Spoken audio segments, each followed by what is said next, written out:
the Hingham School Committee meeting to introduce the third and fourth finalist candidates for the role of Superintendent of Hingham Public Schools. I'm just going to read a quick couple of things to frame the conversation for tonight before I turn it over to and introduce Dr. Paul Austin. So thank you for joining us for tonight's interviews. The school committee has invited and encouraged community participation throughout this process, and we sincerely appreciate your engagement in this important work. Please note that tonight's meeting is being recorded by Harbor Media for broadcast. If you are watching the recording and would like to provide feedback on the candidates, please visit the Hingham Public Schools website, where you will find a community input form under the Superintendent Search tab, or you can contact any school committee member. Feedback for the initial round of interviews is requested by December 20th, and additional feedback will be welcome for the remainder of the search process. So to quickly frame the discussion tonight, we'll move on to the interview, as I'm sure our candidate is eager to get started. The interview should last about 90 minutes. Each school committee member has prepared a number of questions that we will address to the candidate, covering specific themes that are important to us and that were picked up in the candidate profile. Our questions should take about 60 minutes, and then at which point we'll open up the floor for questions to the candidate. Please note that the formal interview session is meant to be conversational in nature, so it may last a little more than 60 minutes, but I believe we will definitely have time for questions from the audience, as we did last week. When it becomes time for questions, if you step up to the microphone to ask your questions, and I apologize, but because of the recording, it's a little bit awkward because you're going to not be able to face the candidate to ask the question, so I think you'll figure it out when you get up there, so sorry about that. So just so everyone knows, the candidates have had a very long day today. They arrived at Hingham's central office this morning at 8:30 a.m., where they met with central office staff. Then they proceeded to all 6 of the schools, escorted by a school committee member or 2. They sat for questions and answer sessions with faculty, staff, and leadership. And it's been a very long day for them. And now they're here for their live, in public interview. It's a lot of pressure on a candidate, so we thank you for doing this, for putting your name out there, and we want to congratulate you for being considered a finalist for Superintendent of Hingham Public Schools. So now take a deep breath, audience too, and we'll begin. So Dr. Paul Austin, you spent the day in Hingham touring our buildings, meeting with the faculty and staff. So in a minute or two, can you tell us your first impressions of the town of Hingham? So one of the things that I think, thank you first of all for having me here. It's a great honor to be here and with you tonight, and hopefully share some ideas with you and respond to your questions. So the impression that I get initially are really warm and inviting schools, and that should be really welcomed by your community. I was welcomed by all your staff, by your administrators. Students were engaged with tasks, etc. So I found them incredibly warm, inviting. I also found them safe. One of the things that I look for when I walk into a school is school safety, that there are procedures in place that are making sure that all the students are safe, that all the staff inside are safe. We saw all of those things in place. But my first impression is, what a beautiful, beautiful set of schools you have. Really very special. You should be very proud of those in those communities. They're engaging places. They're places that are conducive to learning, where people are friendly, warm, and inviting. It's where you'd want to be a student and where you'd want to be a staff, and frankly, where you'd want to be a superintendent of. Carlos, do you want to ask the first question?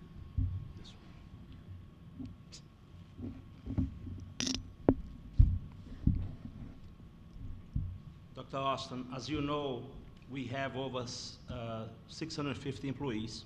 Most of them are represented by unions. Tell us about your experiences with collective bargaining. Then, describe how you view the role of the school committee in the various stages of the collective bargaining process. Sure. Well, thank you. Great question, Mr. DeSilla. Actually, in my roles, I'm going to back up to where I was in Brunswick. And I've been explaining all day long that my positions have been a little bit different. I was the Director of Student Services in Brunswick, but while I was in that role, I had a tremendous amount of autonomy and responsibility that were more like an assistant superintendent role. So I actually participated in the bargaining units several times while I was in Brunswick. So I wasn't leading those as a superintendent, but it was a great learning ground for me. And so that's where we started. We actually did 2 major bargaining units that I was part of there. They did I will say, what we'd say is typical of bargaining, one side versus another, et cetera. And then when I became superintendent, that was great training to be a superintendent. When I became superintendent, I've actually, in the last 2 years, had 3 associations we bargained with, all successfully. But I will say that I use a interest-based bargaining or problem-solving bargaining strategy that I had professional development and strategy where we're not so much in the typical or what the standard bargaining would be, but where we come to the table and we work out our issues. We have interests that we both come with, and it's a great process where you don't feel like you have winners and losers, but rather you have problem solvers that we come together on issues. And we know that in bargaining, it's always, the big issues are always around salary and benefit. That's always the big issue, for the most part, that I've been certainly what I've experienced. But through that process of interest-based bargaining, we were able to successfully negotiate with first the Teachers Association. So we did that first. And then we actually did the Transportation Department. And following that, we did the support staff bargaining unit. I will say once we did the process, it was a little bit different for our schools. They were used to a very traditional bargaining format. Once we got through the process, it was a little bit longer, but it was very, very positive and for the association and for the members. And then the next 2 bargaining units went much quicker and were all successful. So I think the superintendent's role in that is I've obviously worked with a negotiating team from the school committee, or we call them school boards, so if I say school board, then same meaning. But we had a negotiating team that negotiated. Certainly in our process, I was the lead with that. Negotiated with one of our members, our chair, and we were the lead negotiators. And it's really my responsibility as I meet with the board to bring certain pieces of information, such as things that the board wants to know. What are the salaries like? What's our comparisons? What are we looking at? What's going to make us be competitive, et cetera? So that's my role as a consultant and bringing the information to the board to help us with negotiation process and then going through the process itself. So I can say successfully we had 3 great sessions where all the units were well represented and we came out of there with great agreements.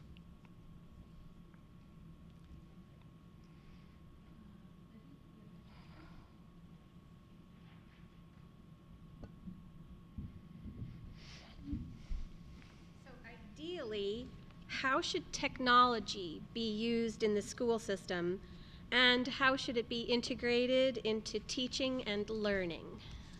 I think we could spend 90 minutes on that one probably, and talking about how technology, we've integrated technology through our pre-K through 12.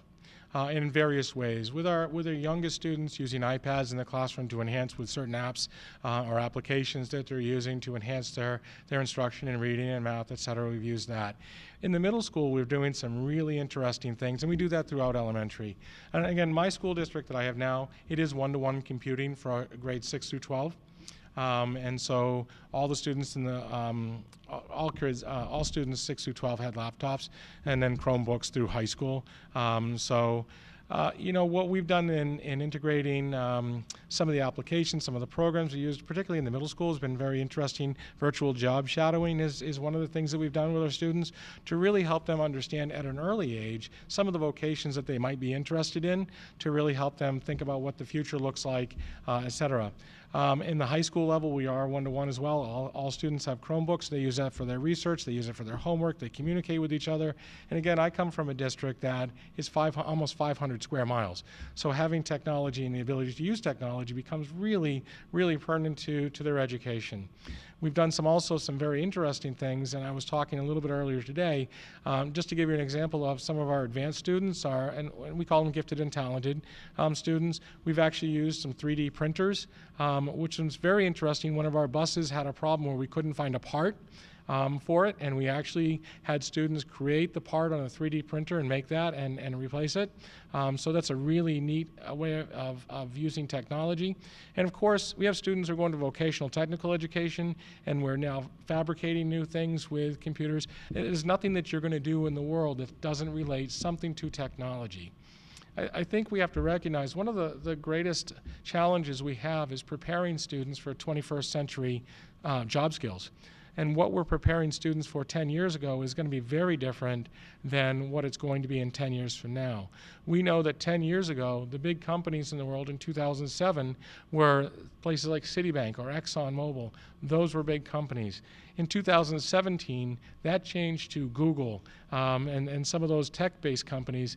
We know that in 2027, that's going to be biotech and infotechnology companies that are going to be taking. We have to make sure that our students are ready for that challenge, and so we have to integrate technology in multiple ways, and we do that across the board, all the way from pre-K through 12. Thank you. So my question relates to special education. In your view, what role do the general education teachers play in the education of students with disabilities and in the implementation of IEP services? Can you give us examples of ways you have supported general education teachers in your district to ensure that they are able to effectively educate all students, including those with disabilities? Sure, I think there's a couple of ways. I mean, I think we all recognize, or we should all recognize, that it is the law that we educate all students within the least restrictive environment. And the least restrictive environment, to the extent possible, is the general education setting. So general education teachers play an incredible role in the special ed process. So I think, some of the things that we do is make sure that they are part of a planning team. We have to make sure, and yes, they are all part of IEP teams. They need to have input in that. They need to have input about what accommodations are correct and how students can best access their instruction. I think aside from that, is giving professional development and ensuring that people have the skills they have to feel comfortable with their responsibilities as far as a general education teacher. And of course, working collaboratively with special education and general education together is in supporting that connection and the ability to plan, program collectively, et cetera, for what's in the best interest of students. So I think it is a process that we obviously have expectations that students are in the general ed curriculum. We obviously have to ensure that we support our teachers in being able to do that. Now, sometimes that's through, you call them paraprofessionals, we call them ed techs. Sometimes it's through the support of that. Sometimes it's the support of consultants. Sometimes case managers are consulting to the needs of teachers. In that continuum of services, we need to make sure that we support the teacher in doing so, and we give them the resources that they need to be successful and help the student be successful. You mentioned professional development. Can you give us some examples of the kinds of PD you've had your general ed teachers get in that area? Sure. I think one of the things I would say just in developing the curriculum or looking at the curriculum of math and reading and having better professional development of how to deliver that to a variety of students and differentiation are the ones that I would come up with immediately. You're welcome.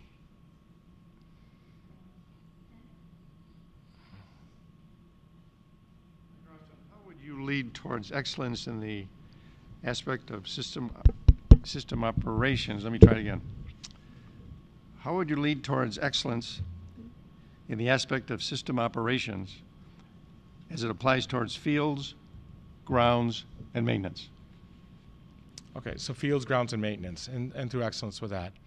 I think one of the things that we're always doing, we're assessing our needs and to ensure that we have the proper I want to say, obviously, we're assessing our buildings, the needs in our buildings, and ensuring that we have what we need to make sure that we have conducive learning environments. So one of the things we're obviously going to take are facilities studies. I work directly with a facilities director. We know what the long-range plan is. So in my district, I have a 2, 5, and 10-year plan that we've been working on of ways that we can address all those issues over time. So we prioritize those, what needs to be done first, to those that can stay a little bit longer, as well as long-term capital improvement plans of things that are going to go, you have a brand new school, it's going to take 20 years and you're going to need a roof. Those kind of things. So having really good laid out plans to be able to do that over time. I think, the way that I've done that is really, one is I work with the facilities committee of the school committee. So I'm working with the school board on the facilities plan with the facilities director. We're very aware of what the needs are of the district and then how we approach those. And so we try to plan for those through the budget process. We try to plan for those through strategic planning, and we try to make sure that we meet the needs of all of our facilities across the district. It's one area that's very tricky. If there's ever an area that you end up cutting when it comes time to tough budgets, it's generally on maintenance areas of facilities. I think we've all been through tough times, and so when you make a choice between having curriculum delivered to students versus a new roof, well, oftentimes you're going to go for a curriculum. And I think we all do that. But I think having that plan ahead of time and trying to ensure that you review those often, that you're very aware of the needs of the buildings, you're keeping them up to date to the best of our ability. I would also say that in my district, I've had the opportunity to use performance bonding most recently in upgrading our heating systems to make them greener, to make them more efficient, and it's saved money by doing so. And so a performance bond, and we talked a little bit about that earlier today, in performance bonding, you're basically using upgrades to pay for your energy savings, which pays for your upgrades. You've got Foster School that I know that's really on your mind of what you need to do. You've got a boiler that just broke down the other day. I know that you had students that moved to another facility because of that. Those are things that you have to think about how you're going to replace in the near future. And so those things we've paid attention to. We've made good plans about how we're going to do that. We have good maintenance plans. There's also that periodic maintenance. We take care of our buildings, and that's another part of that. So you have a maintenance plan of how you're going to take care of it. So I think maintenance plan, planning the long-range things, and paying attention to the needs of the district.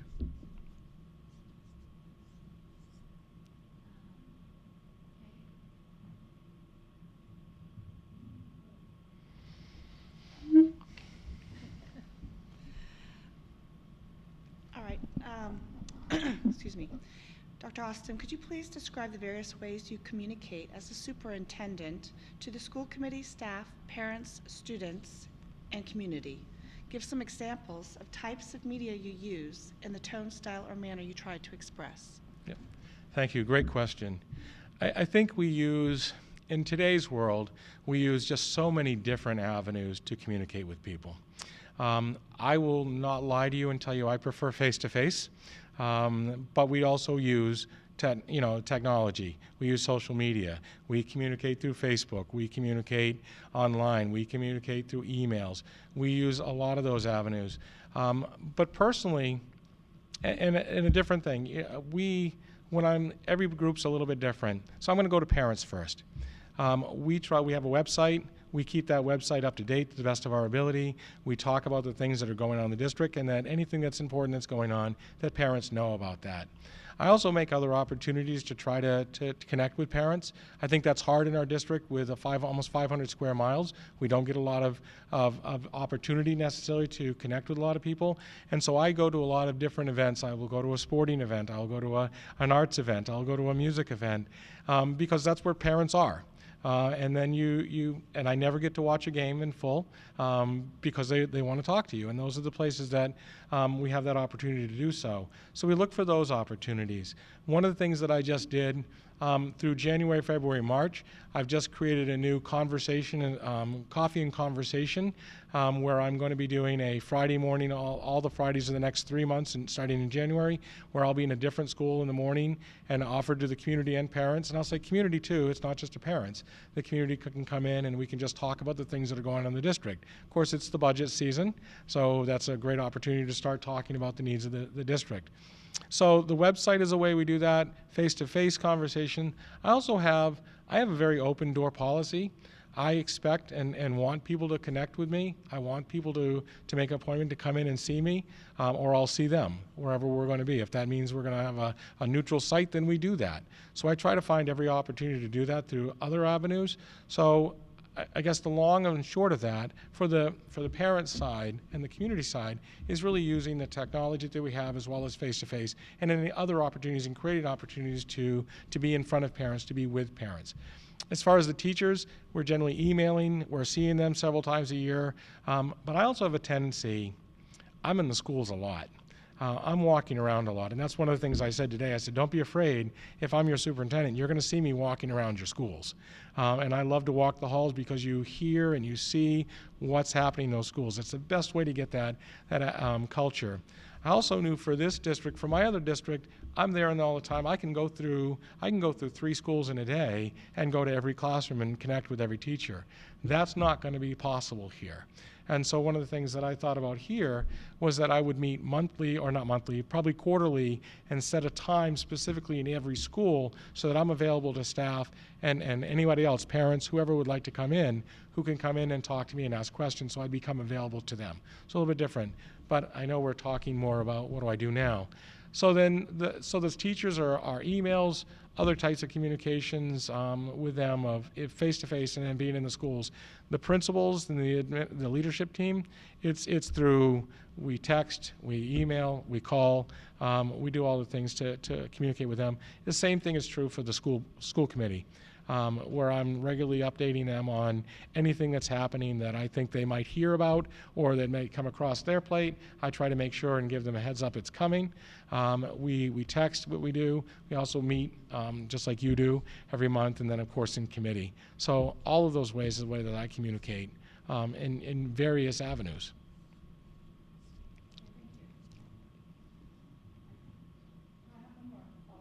That's all right.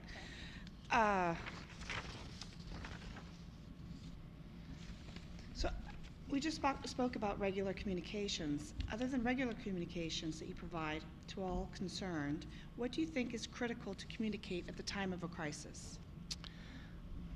Unfortunately, I have experience with crisis. And the one thing that comes to mind, we had a few lockdowns. We've had some lockdowns, as you have here, I know. Those are the time in crisis that you're really thinking about who you're communicating when you're communicating it. And I'll just give you the example of a lockdown.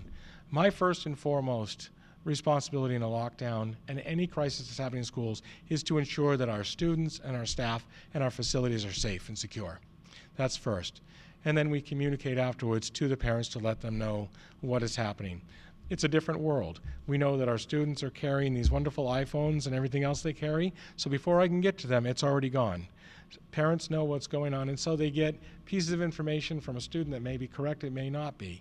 But what's really important is that we have a clear way of communicating with parents. What we recognized, particularly in a crisis situation, is that I may have a certain job and that may not get as quickly to the parents and to the community as they would like. So we actually changed that process based upon feedback we had because people want to know as quickly as possible. So now I have a communication person, the assistant superintendent communicates for me. We communicate as I'm doing something, and then we talk about the message we're going to send to parents and the community about what's happening. I think everyone in a crisis wants to have an idea that, one, their children are safe. That's first. It's our responsibility to communicate with them, to hopefully settle them a little bit. That's hard when you have students. And if you've ever gone through it, you know that you have parents outside waiting for students. They don't like to wait for what's happening inside. And we understand that. And so I think, during the crisis, being really clear and concise about what is happening, what I can tell them, gives them the best information, give them honest information, and then move forward on how we're going to communicate further information to them has been the way that it's been effective for me. I also say one thing that I didn't mention, we just actually created a new communications guide that was to guide us in improving communications with parents. So all those things that I just talked about are within that communication guide and the way that we communicate. And that's online for us. It's on our website. And so people can see these are the avenues we use. So we use media in many different ways, and that's all outlined in the communication plan itself. You're welcome. Next, budgets. Love it. Could you please explain the process you use in developing a school system budget and how you go about selling your proposed budget to the school committee and the community? And then as follow-up, how do you define and justify wants versus needs when available dollars cannot cover all requests? Yep. Thank you. Very good question. So the budget process, as you know, is probably 4 months, 5 months, only 6 months long. It actually starts as soon as you develop one budget and pass it, you actually start working on the next. That's the reality of schools, and I don't think everybody sees that, but that's what we do. In our district, we start right now, we're already in the process of working with our principals. So our principals are working with their teachers, and they're developing their school-based budgets. All of our leaders are developing the budgets they need to do their regular departments. Those budgets are due to actually right about now at the end of the week. They'll have their first draft budgets into our business office. And then in January, I'll begin meeting with the business manager, the assistant superintendent, and I will meet with each leader, and we'll go piece by piece on the budget, one at a time, and see what's, and to look at what their initial budgets are. In our process, we do zero-based budgeting, so we don't ever start with, here's your base, you can add 2%, let's go to the next year. We go to a zero-based budgeting process, so we don't expect the budgets to be the exact same this year or the needs to be every year. And so we ask the principals to bring us their basic budget, and it is a status quo budget, so it's if you keep all the programs you have. So you talked a little bit about what your wants and needs. Well, if you had everything you have, if we keep everything we already have in place, then this is what the budget would be. We then separate in our meetings the things that, well, here's our regular budget, and this is what my budget will be to keep everything we have. Here's some things that I might want to add. So we call that a wish list or a want list or whatever we're going to call, and we separate that.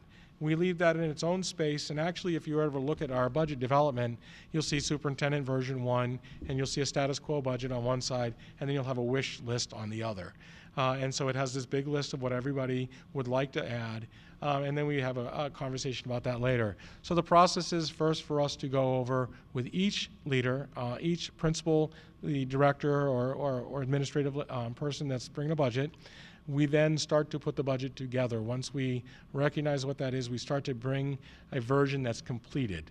So what does it look like if we kept everything? Here's what the budget would be with what they're asking for. That budget would actually go to our finance committee first. They would have a first look at that. And in Maine, we're supposed to have, by February 1, we're supposed to have what our state funding is. That doesn't always happen. And so oftentimes you're building budgets not knowing what your level of support is going to be from the state. And in our district that has nearly 70% poverty, that's really an incredibly important task for us to understand what the tax rate's going to be and how that's going to impact people. So that's a challenge for us. One of the things that I do, I know that budget inside and out. I know what's in it. I know what's wanted in it. I know where everything is. And so we know what that budget is. We need to be able to speak about that clearly with our finance committee and then, of course, the full board as we go forward. In the meantime, one of the things that I do, we have 11 different towns with 11 select boards with 3 members on each. Now, in your town here, your select board plays a much larger role in the finance. In our towns, they're select boards in their towns, but they don't have any say over the budget itself. So I work with those select boards. I offer to go out and meet with them individually if they want me to come out and go over the budget with them individually. We also bring a night where we'll have all the select board members come in, and we host just a meeting for them where I can go over piece by piece in the budget. And then, so that we're very transparent about the process, we do many, many meetings open to the public so that the public hears the budget. I use any opportunity I can to speak about that in every avenue. And again, we've talked about this. I don't have a lot of engagement sometimes, and so getting people to the budget is really hard, but you have to use whatever means you can. So that's the first part of really just having a status quo budget. When things are added, And again, we don't add those until the end. I've always got my want list at the end because we don't know what the support is. And we don't know what the impact on the budget is going to be overall as far as the tax base. So those get held, we talk about them, we talk about the importance of them, we try to prioritize them with the board of what they might support or what they might not, and then we add those as we can. But those are generally added almost at the end of the budget process. And then, of course, in our towns, we have a very large town meeting of all 11 towns coming together. So the budget is voted on once by the school board, who is approving the budget that we finally come up with and say, this is the budget we want. And that's about 4 months into the process after probably 20 meetings in between. And then we bring a budget to pass to the board. The board passes the budget. We then go to town meeting with all 11 towns, and they have the authority as a town meeting to have an up or down vote on that budget, to either increase it or decrease it or approve it as it stands. We've been very fortunate over the years that they've, the 3 that I've created, now number 4 this year, have all passed at that point and not been, there's been lots of discussion at times, it's been close, but they've all passed as they've been passed by board. And once it goes to, for Maine, once it passes the town meeting, it then goes to a vote of the, at a referendum in June.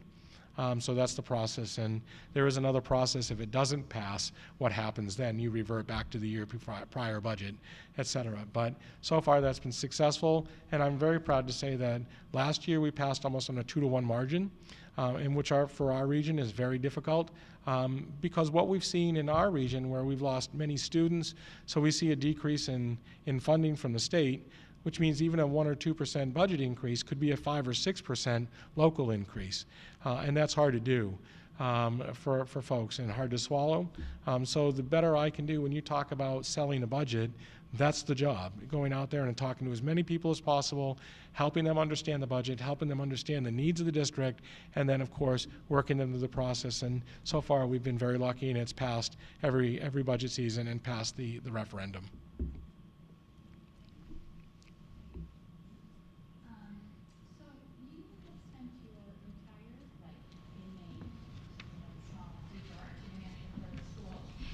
So I think a question that a lot of us have is, why Hingham and why now? Well, that's a great question. And probably a year ago, and I might have said 2 months ago, who knows how long we've been in the process, I might have said, I don't know where Hingham, Mass is, and I didn't. And so part of it was, and so I have to go back a little bit. My wife and I have been in Maine all our lives. My wife actually lives in a couple other places that I didn't. So I am Maine all my life. And about a year or so ago, we really felt we needed a change of lifestyle. We wanted to experience something very different. And we knew we were preparing. Our children are all grown. They're all over the country. It's really an open slate for us. And it was the one time in our lives we've really had that opportunity.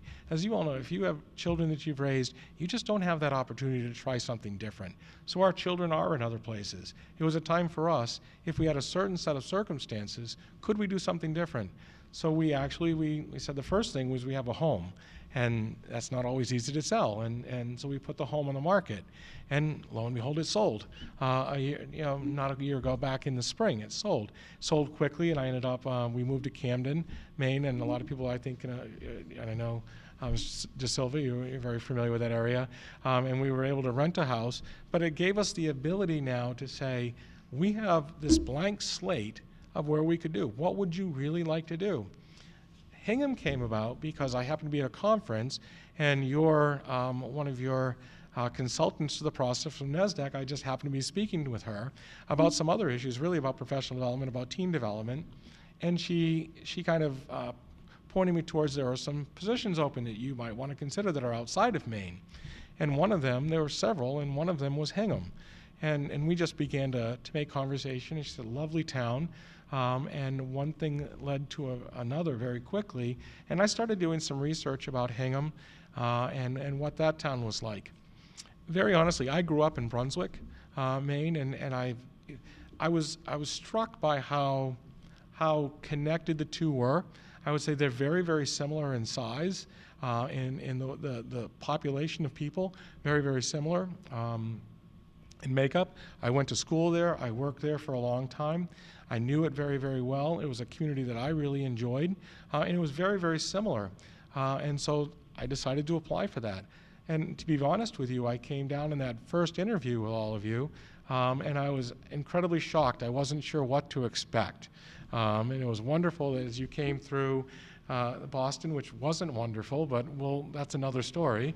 That was a little hair-raising in the pouring rain at 7 o'clock at night. But that's that's part of the deal, I guess.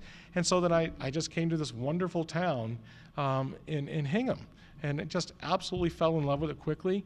I think most people, all you have to do is take one stroll down Main Street here, and you really find out how special this is. And so I continue to do more research. My wife and I looked at that, and we saw the things that really were very connected to the things that I really love. I love the ocean. I love community living. The incredible support the community has here for the schools, the wonderful schools itself. And so yes, everything's available today. It's a wonderful part of technology. I can see your scores, I can see your teachers, I can see your principals. We can look up all the things that matter to this district. So all those things are really appealing to me.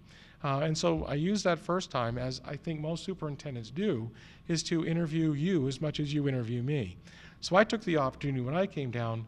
I try to eat in different places. I try to find different experiences. I try to meet everyone I can and talk to them about the school systems. And all I got was a great response about how wonderful this community was. And so that's where we're at. This is a community that I believe, and my wife and I believe this together, this is a community we can see ourselves living in. This is a community we can see ourselves growing old in. This is a community I can see working in and being a part of. And I was very excited about that. So that's Hingham.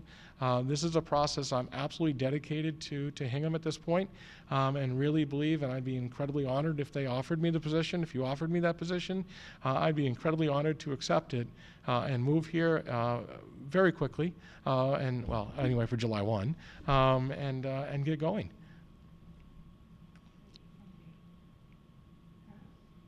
So segue to the question that Michelle just asked you. You said that the consultant mentioned to you that there were several positions available, and you applied here. The question is, are you a finalist in any other district? And if so, should you be chosen by Hingham and the other district, which one would you choose? Two parts to that question. I'm not officially a finalist in another position. I have been offered multiple opportunities in another position that I've asked them not to carry out at this point. I have been clear with that other district that my intent is to follow this process through. I will tell you I am 100% absolutely dedicated to Hingham. This is the place that I want to be. I'm putting all of my apples in that basket, which can be dangerous in my position, but I'm putting all those apples in my basket. This is where I want to be. I want to be superintendent of schools in Hingham. This is where I would come, and I can guarantee that. I have nothing else on the fire that is more important to me or would take precedence.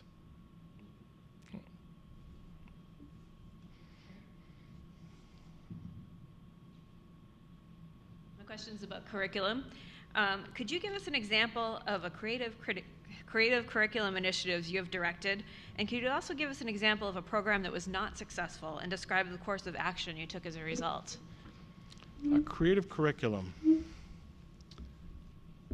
Well, I think I explained a little bit. In the district that I came into, we've actually recreated the curriculum over time because it was changed over years. So we were at a proficiency-based or standards-based education. So under my leadership, our new curriculum has been developed, and we continue on that process today. So we work collaboratively with teachers and bringing teachers together and doing that work with our Assistant Superintendent Director of Curriculum Instruction. And so we're very proud of that work. Last year we actually, we've just implemented a new math program in Go Math. Very similar to other things. We used to have everyday math is something that you use here. We use Go Math now. That was a program I'm very proud of. And we chose that program. In choosing a math program for our students, first of all, we look at our data, and we noticed we were not heading in a direction we wanted to head in, and particularly in the areas of math. And so we created a team of individuals across the district for looking at our math curriculum.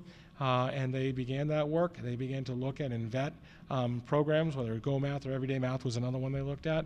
And then we They chose 3 or 4 different types of programs that they thought they could bring to the district, and they vetted those out. They brought those to the whole teaching population, and those teachers were able to look at the programs and decide what they wanted to bring. The teachers actually decided what curriculum, I mean not curriculum, but what program they wanted, what resources they wanted to use in math, and they chose Go Math. And so what we do as far as the curriculum, we do things, we use understanding by design curriculum, and so we're looking at big ideas at every level.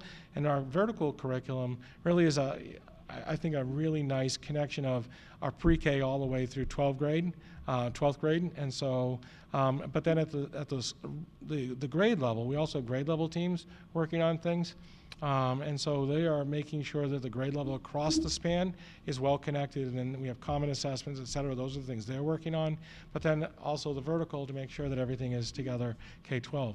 So I think that our math program is really making some inroads. We are making a change, and I'm really proud of that.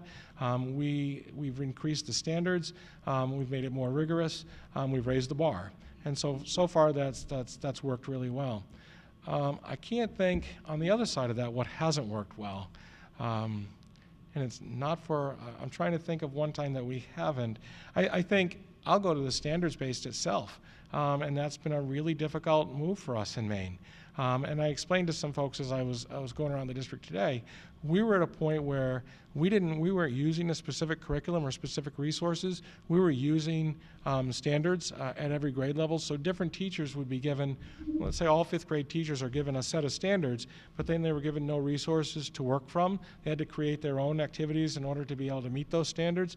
That was not a very good move for us, and I think that really hurt our educational system. So that wasn't as productive as I think we would have liked.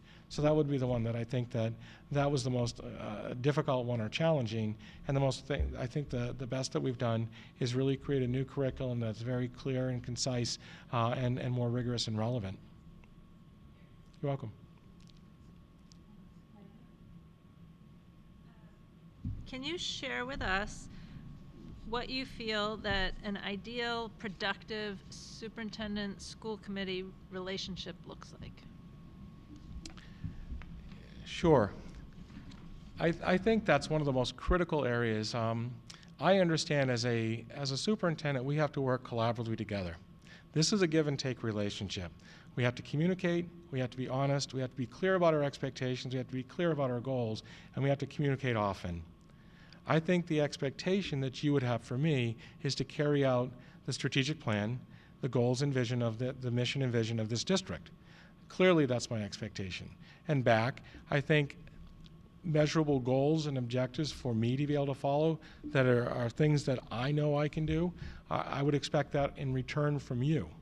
And I think that's the most productive relationship we're going to have is that ability to communicate. We have to be honest with each other. We have to be able to trust each other. We all have ethics to live by, and I'm sure you have policy about school, relationships with your superintendent. The expectation is you should have incredibly high expectations for me, but I have them of you too. We have to work collaboratively to make sure that we're all working in the same direction. We have to be able to trust each other. That's the biggest thing for me is the ability to trust you, and you have to trust me. You're asking me to do the work. You don't always get to see everything that's going on. That's hard for a school committee. You don't get to see the personnel issues that happen. That's not in your purview. Those are the expectations that I run the school system.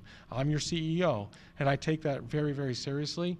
I do try to do my best to communicate with you what I can so that you are never caught off guard. You can expect that from me. I don't want you to be caught off guard, and I expect the same from you, that you're telling me, that you're letting me know what's going on so that I'm not caught off guard. When we do our job well, I heard so many teachers talk about the really little details of what happens in teaching. It's a complex job that they do, but it's one that if we do our job well right from our beginning, then they can do their job well. If we're moving towards that mission and vision of the district, and I'm working that for you, and I'm making sure that that's happening, we have a good school system. You have a great school system here. You are working in that direction. And so I would have no issues. I don't think that that's an issue for us where that's going to be a problem that we're not communicating well. But those are the expectations that go back and forth.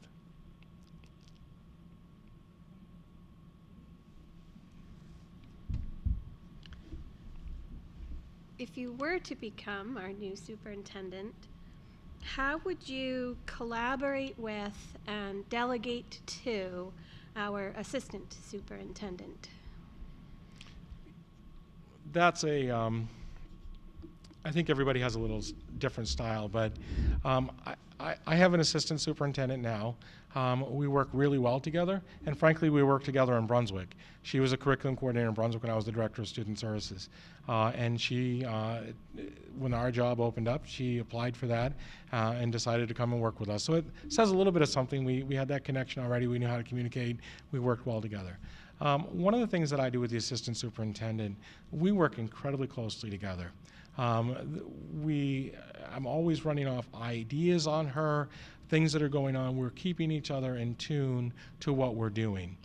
There's also a reality that I can't do everything. I'm not going to do curriculum work, or I don't have time for that. She's got to do that.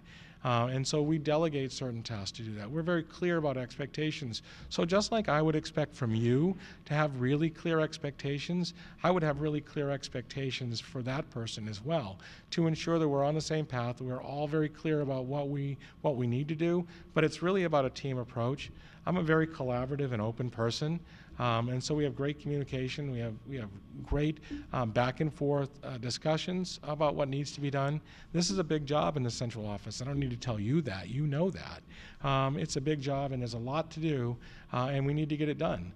And the better we can work together, and the more I can work directly with that person and collaborate, the better we are for running the district. So it's never anything I've ever had an issue with before. There's a give and take with that. I know today was a snow day back home, which is the second time when I've come down here and met with members. I did a snow day last time and it's one this time, so they're getting a little paranoid that whatever's happening, that whenever I come here, there's a snow day. Well, we have to count on somebody else to do that. I generally do the snow day calls. It's somebody else's responsibility. So we have to trust each other to do that. I have absolute trust in the assistant superintendent. I think that's the other thing. We didn't talk much about building relationships, but part of, I think, what my greatest skill is the ability to develop really positive and trusting relationships with other people. And so when you do that, things run so much smoother, and people aren't taken by surprise. You know what the goals are. Be very clear. I have a very clear vision of what I see in education. And it's really pretty simple, and that's having the absolute best education possible by the very best teachers. And that we work in concert with our community and our parents in order to do that, and our school committee, and that we have to make that all happen. When you have that vision, everybody knows that there's no question about what it is I'm expecting. And I think that really makes for a really good relationship. We trust each other, and we just get the job done. You're welcome.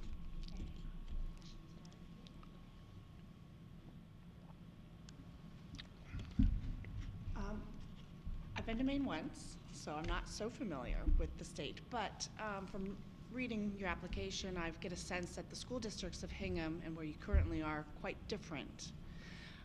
What do you think would be the biggest challenge for you as superintendent if you should get the job here in Hingham? Yep, thank you, great question. So, very, very different school districts, and we've been talking about that all day long. In the district I'm a superintendent in, we have high levels of poverty, 65 to 70%. Very different. It's smaller, it's 14 students. I have more schools actually than you have here in a very large area, almost 450 to 500 square miles. So there's a lot of differences in that way. And so the issues that our students have, food security issues, having a warm place to sleep at night, are some of the issues that my students have there. That's not, I don't get the impression, that's the issues that you have here. However, I want to back up. There are certain things that the job of a superintendent is really the same regardless where you are. We still do with union contracts. We still do with budgets. We work with school boards or school committees. We work with parents. We work with teachers. We collaborate. We run schools. We have facilities. We build schools. All of those things that you'd expect me to know how to do as a superintendent. I've learned in this wonderful district, and I'm incredibly grateful for that. I will say that I worked for almost a decade in Brunswick, grew up in Brunswick and worked in a decade. That district was incredibly similar to this district. So some of the things I did as a student services director, I understood the same needs that you have here, the same high expectation for student achievement, the same expectations for budgets and running facilities, et cetera, exist there. So I think my opportunity, and I would also say that although my job, and I can't remember if I said it earlier or not, although my job there was student services director, it really did operate much as an assistant superintendent. We didn't have an assistant superintendent of student services or anything like that. So I was given the opportunities there. In Brunswick, I actually started the strategic planning process that they've finished after I left. I actually wrote policy with the school committee. We did that. I had a student services committee that I did. So I worked very directly with the school board, which was very different from what most people do in a student services or a special education director. So I had those opportunities there to work in that district that I think really gave me the opportunity then to learn some different things and take on to the superintendency. That's why I said my current district, yes, it's very different. Brunswick was very similar, so I've worked in both. But I think I was able to actually sit in the seat of a superintendent and learn over the last 4 years some of those nuances and the complexities of this job. I've been in central office for almost 17 years. I think that's what, if I added them all up correctly, about 17 years, a long time. And no matter what I did in those central office, I really believed, and the superintendent and Brunswick and I both agreed, it was time for me to move up to that next position. But when you actually sit in the seat, it's a very different position. There's a very different feeling about it, where that incredible responsibility of a district and the safety of your students every single day is a very different feeling. So I'm grateful for the opportunity for what I've learned in RSU 3, which have given me and honed some of those skills of being a superintendent, the art of negotiating a little bit differently.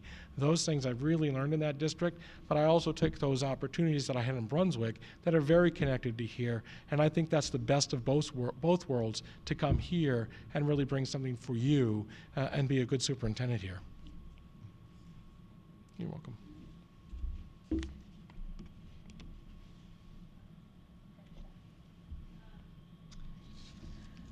Paul, can you share with us about what professional development looks like in your district, and give us some specifics about the amount of time that the staff has and the programs you offer, and any challenges you have to making it the best program in your wildest dreams? I'm sorry? If you could have in your wildest dreams, have the best professional development program, like where's the gap of what you have now to? I love those rhetorical questions, in your wildest dreams. You know, and I'll go back to a little bit of, we have somewhere in the neighborhood of about 6 early release days that we use that are half days. And then we had multiple, I think we had 3 or 4 full release days with our with our faculty and staff, not including the 2 days prior to school. So we have 2 days prior to school beginning, and then we have, throughout the year, we have another 3 or 4 days that we have that are full days, and another 5 or 6 days that we use as early release. So we try to do a lot of professional development. One of the things that we've done, as I said, we've implemented a new math program. So many of our folks have been engaged with HMH, with Houghton Mifflin, who are doing the professional development on our new Go Math program. But at the same time, not everybody does the same things. So I might have PLCs, I might have professional learning communities working together on a day. We have special education that are doing special education tasks those days, and doing, whether it's law or IEP writing, et cetera. It might be training for nonviolent crisis intervention that we do. And so those are the things that we do throughout the year. It's really based upon hopefully what the teachers want and what the teachers need to increase their craft or improve their craft of what they're doing. And so they're always targeted towards our vision and mission, of course, and about the work that the teachers are doing. It has to be valuable to them. I'm not going to waste their time or the taxpayers' time in having professional development that really isn't tied to something that we're doing that's meaningful to us. And so we really are pretty mindful of that. If I had my way, I would have probably a week full of professional development before school started. I would love to see that, where we had more opportunity for teachers to really gear up. Because when there's a 2-day, many teachers come in, and many teachers come in throughout the summer. They're preparing their room.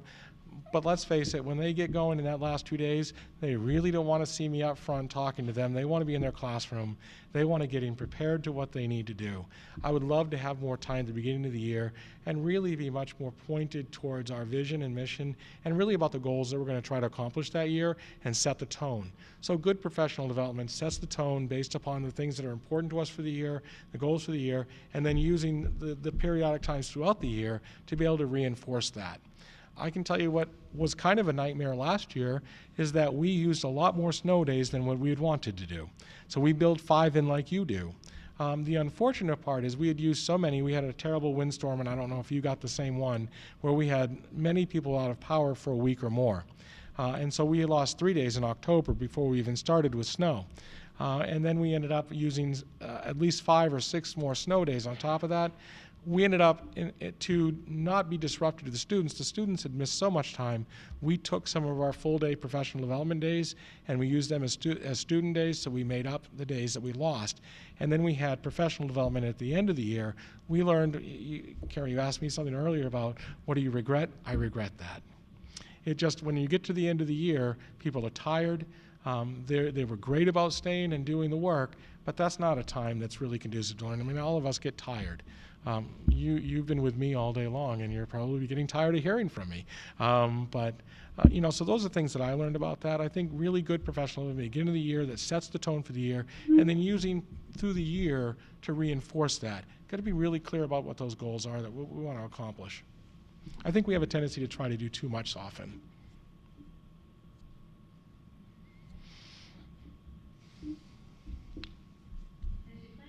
Close the achievement gap and help all students reach the highest possible goals. How do you think about social and emotional well-being of students? And can you give us a specific example of how you have supported social emotional learning in your district? Absolutely. I love that area. Thank you very much. We've come to recognize over the years the importance of social emotional curriculum. You see it delivered in your schools. We talked about that today in the youngest of grades as we placed that in place. When I came to RSU 3, we did not have social workers. We didn't have, and I think you use them as adjustment counselors and things like that here. And so we've actually added 2 social workers in that time. I would like to add more, but that's what we've done. So we support students in a number of ways. We do use a social curriculum. We now have habits of mind. We're watching those things, but we're incredibly mindful of the needs of our students. They are incredibly, they have many needs. And again, if you think about our district, which is very different than yours, when we talk about students who don't have food, we actually, we have a program, I'm very proud that we brought in a federal program that all of our students eat free. They have our snacks, they have lunch, they have dinner, and we actually do an evening meal, and we feed children. And that was an important part of what we did to make sure that they have food security. We actually have a food bank at the end of every month, and so the last Friday of every month we do it's a Waldo County food bank, and it's in concert with a local food bank that brings packages for us to be able to hand out to anyone in Waldo County. But I'm also proud, our food service program is second to none. I am the most proud of our food service program. We have about 40% of our foods are farm-to-table foods. We have contracts with about 15 to 20 farms in the area. So it's not uncommon, and you could walk into a beautiful school. We have a complex. I said, I got many outlying schools, but the complex is where 80% of our students go. And so it's not uncommon that a farm might have, believe it or not, I walked in one day, and there was probably 500 heads of cabbage that were lined up in the hall, and kids were taking those home. And those are important things for us to do. You have to pay attention to the needs of the community. One of the things that I was most proud of, I think one of our best moments, when we had the ice storm, not the ice storm, but the windstorm a year ago, we had so many people out of power. It was also very cold. And I have such a good group of I have a wonderful group of administrators who are so incredibly dedicated. I was able to ask my food service director at noontime and say, can we feed the people? What can we do? Can you put a spaghetti dinner together? Can we feed the people? Can we bring them in, allow them to use a shower, get them to use the shower, get some warmth, and just sit in light for a little while and enjoy a hot meal? And we were able to put that meal together in 4 hours' time. And we had teachers who were committed to that. We were all serving, and we had over 150 people from everywhere around our community come in and eat. That's real work with social emotional. things that we do. So not just the students, but also taking care of families. I think that's really incredibly important to understand the needs of our students and to understand the needs of our communities and and they're going to be different. I think that's true. You've all seen that I have a very specific entry plan to come here, and it's really understanding the culture. There are things that I can look up online and I can think that I know something about Hingham, but the fact is, the more I'm going to know when I sit here and spend 6 months of really just listening to people, listening about what they have to say, what is the culture here, and learning what that is. And you need to honor that. That's my goal here, is to understand the needs that are very specific here. And we've talked about that over and over again and today, but those social emotional needs of our students today, we need to pay attention. We have to pay attention to their needs. There are things that are happening in their lives that we now know do play a major role in their education here. So for me, we added social work services. We made contract with Sweetser Services, which is a social service agency, bringing those counselors in. We bring anyone in that we can. We have some great after-school programs. I know this is a long answer to that question, but there's some other things that we do. We have a great after-school program. It's called I Know Me. Program that we do mainly with students from 6th or 7th grade all the way through high school. They're connected. This is a private agency that's come into our school and work with our students, a very good, a fairly large group of students that learning leadership over time and being very connected throughout their school career. And that program has taken off. And in fact, some of our students are going to Washington, D.C. to promote that in other schools. A great socially emotional framework for them to be able to talk about leadership and about themselves, to know themselves. And it's a big program. I would suggest you look up I Know Me. It's a great program. Some of the other things we do, we have an after school, we have a day camp that actually is a summer camp, that is a stay overnight summer camp, that actually came to us and said, we'd love to partner and give students a place to go after school to work on leadership skills. And so we actually have, I'm not even sure how many, 30 or 40 students going to an afternoon camp where they're doing archery, riding horseback, all free to them, and doing canoeing skills, working on leadership skills, music, all of those things that they do. So looking for those community opportunities to take care of the social emotional. This is not, Jamie Vollmer wrote a great book on schools can't do it alone. Absolutely true. We need to connect with those community members. We need to get people in here. We need to have our students connect to the community. It's our job to take care of all of them. Sorry, I know that was long, Carrie.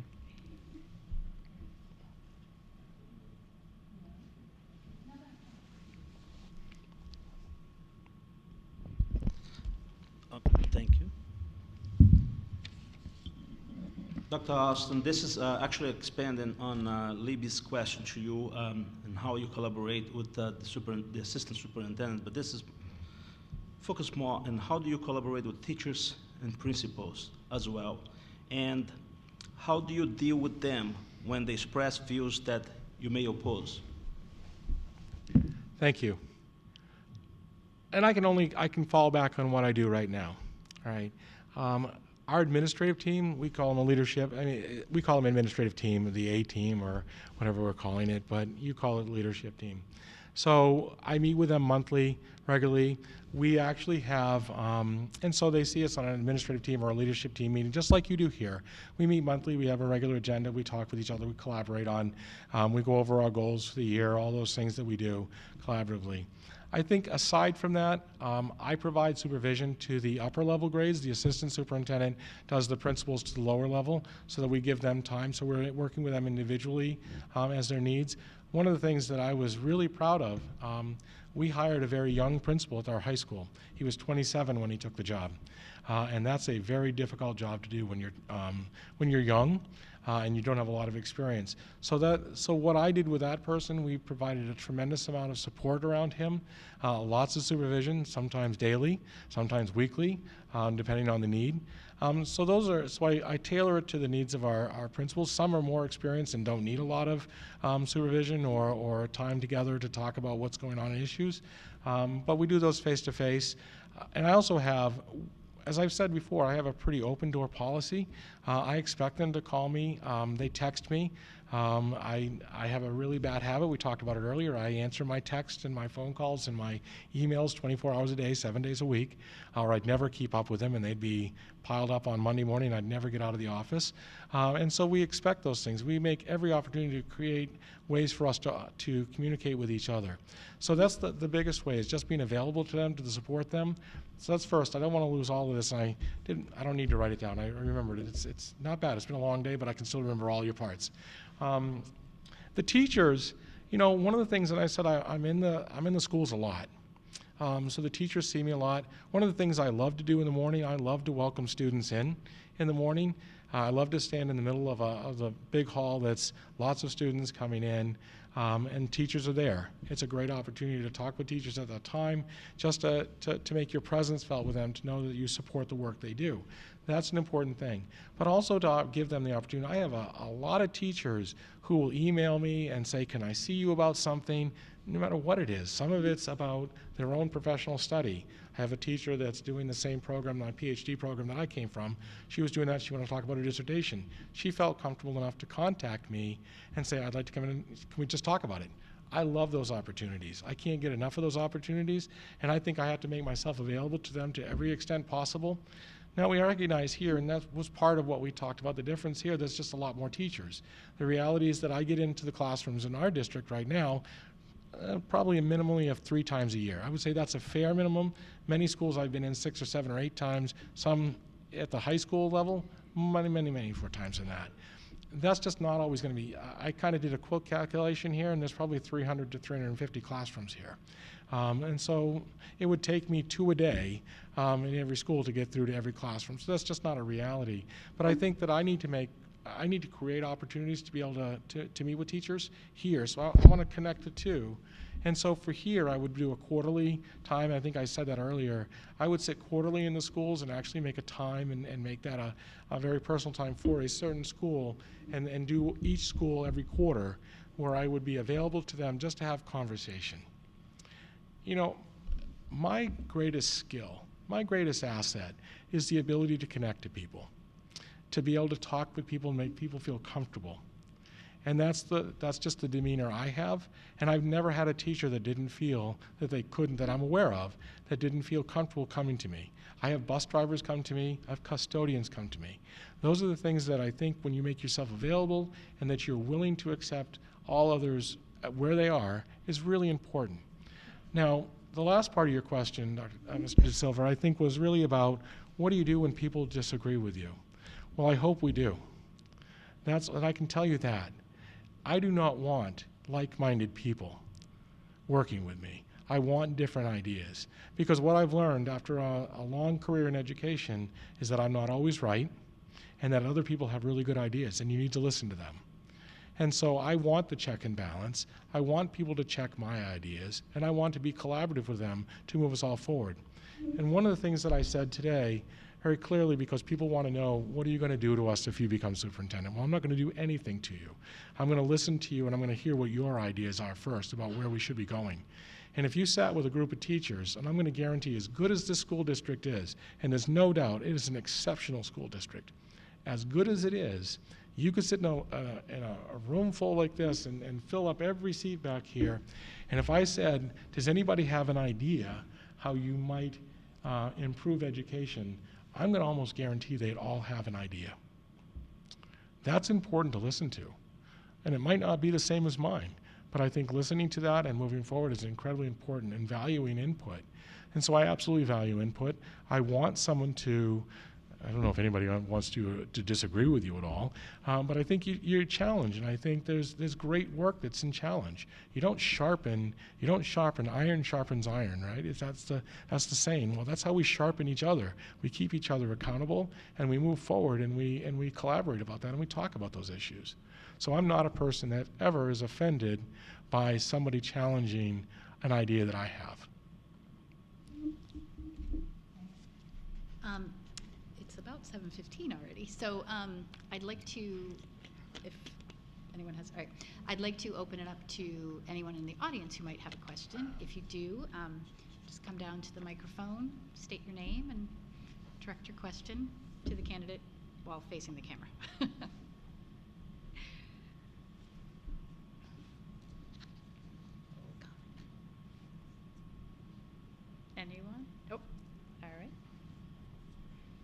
I was afraid they had just gotten tired of hearing me talk.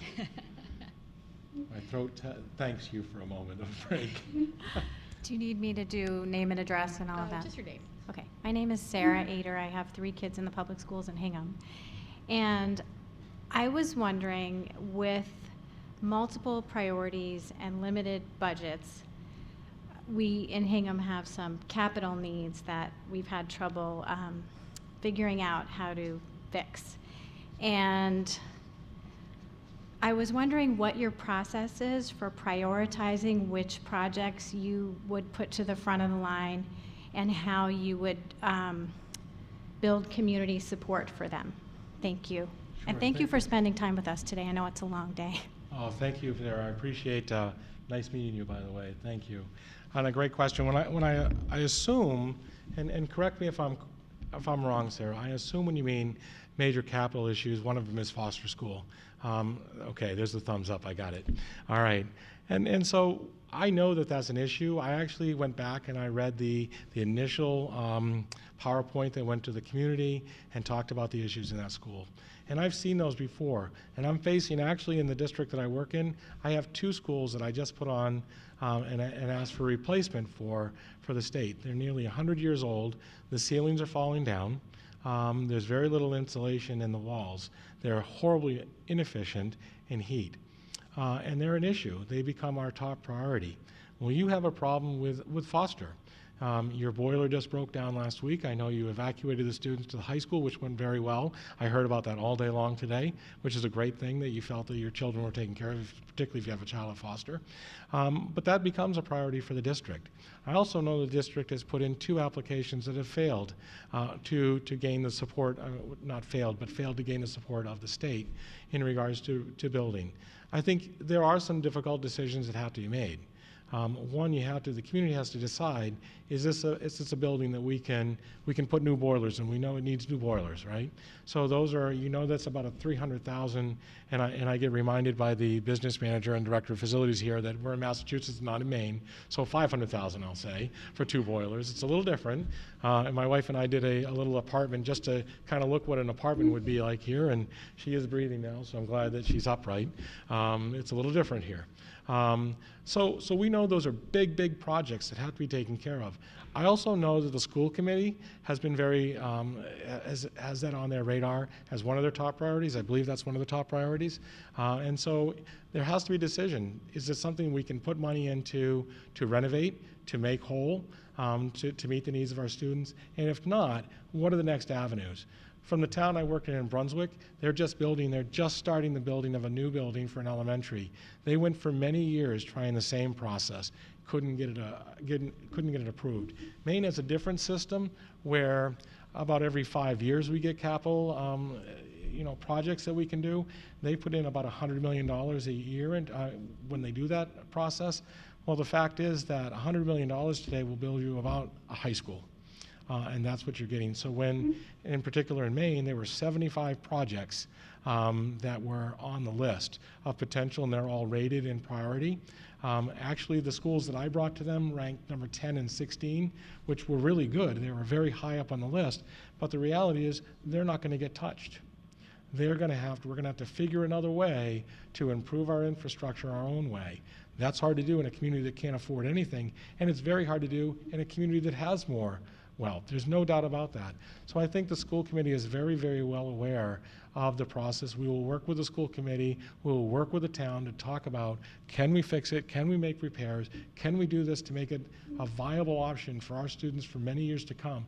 And if not, then we have to take other options, whether it's bonding, and talk with the community about their will. I think we do that through multiple meetings with town. You're going to have different opinions. I know you're going to, where you may be on one side that very much supports, let's raise the bond, let's do a school. You're going to have others that don't want to do that. They're very concerned about taxes. So really, we have to be really clear about what our options. Our best way is to be very clear about what our options are, and then have a plan about each way, whether we fix it, whether we make the renovations, or if we're going to build, what's it really going to cost us to do that? Because I don't think right now, unless there's another option in the state that I'm not aware of, that you can put the project through and get it at least partial state funding. And I know from what I heard today, I think the state funds about 31% or so of your last projects. So the town's funding 70%, in essence. That's what I understood. That's correct? Okay. So the town's already funding 70%. It's really then how do we fund the last 30%, if that's what's going to be the issue for the town. But I think very clearly that's a priority, and that's the number one need. I don't even have to go to the rest of them right now. The other schools are in beautiful condition. I was a great tour today, loved them. We know that that's a different school. I was in there and you notice it immediately. There's no doubt. And I wanted to get into the boiler room, but I didn't get in. So, yeah. Thank you for your question. Thank you, Sarah. Anyone else in the audience for the question? Mary Beth?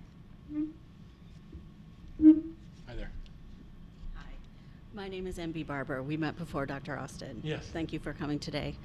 I was wondering if you could share with us a problem or a challenge that you had with special education and how you worked it out. Thank you. Sure, thank you. And for those of you who have read my resume, and the Massachusetts way of doing things is very open, so you all get to see it. And I was 9 years. I've spent actually as a special ed director, and I'm going to say 9, 11, 14 years as a special education director. So a long time. And throughout that, there was always issues. And I would love to say that everything works smoothly all the time, but it doesn't. I think we get that. I will also say that in all of my years, I never went to due process once. I never had a state complaint filed. I came close a couple times, but we worked those issues. And so I was used to, in the district I work in now, we don't have a lot of advocates. I think, our special education director actually had the first advocate in a meeting that she'd had in almost 4 years. In Brunswick, I had them seemingly every other week. It was a different story. So there's always conflict. And so what I believe, there's always conflict in special education. There's always issues with, what's an appropriate IEP? What's an appropriate level of service? How much time in a regular classroom? How much support are you giving? All of those things are areas of conflict. But I have a saying that I really believe, and it's not mine, somebody else coined it, I know, that conflict is inevitable. Conflict is inevitable. How we deal with conflict is our choice. And so one of the things that I really like about the Massachusetts, I read your Hingham's handbook on special education, really well put together. It's a great book. I wish I'd had that idea in my school districts before. Terrific. It was a really good handbook to be able to read and understand the process. You have a really inclusive process here with parents. And I really love that because I think that's really what it's all about. It's the relationship that you have between parents. And so we've had conflict over IEPs. We've had conflict over, I can tell you the one I had the most. Here we go, I was just thinking about that. So I've spared enough time that I think I found one finally. Good. So we had an issue where I had a set of parents who were very angry at teachers. And so when they came to the IEP meeting, they obviously called me over. I didn't go to all IEP meetings, but I would go to certain ones, just like I'm sure your director does here.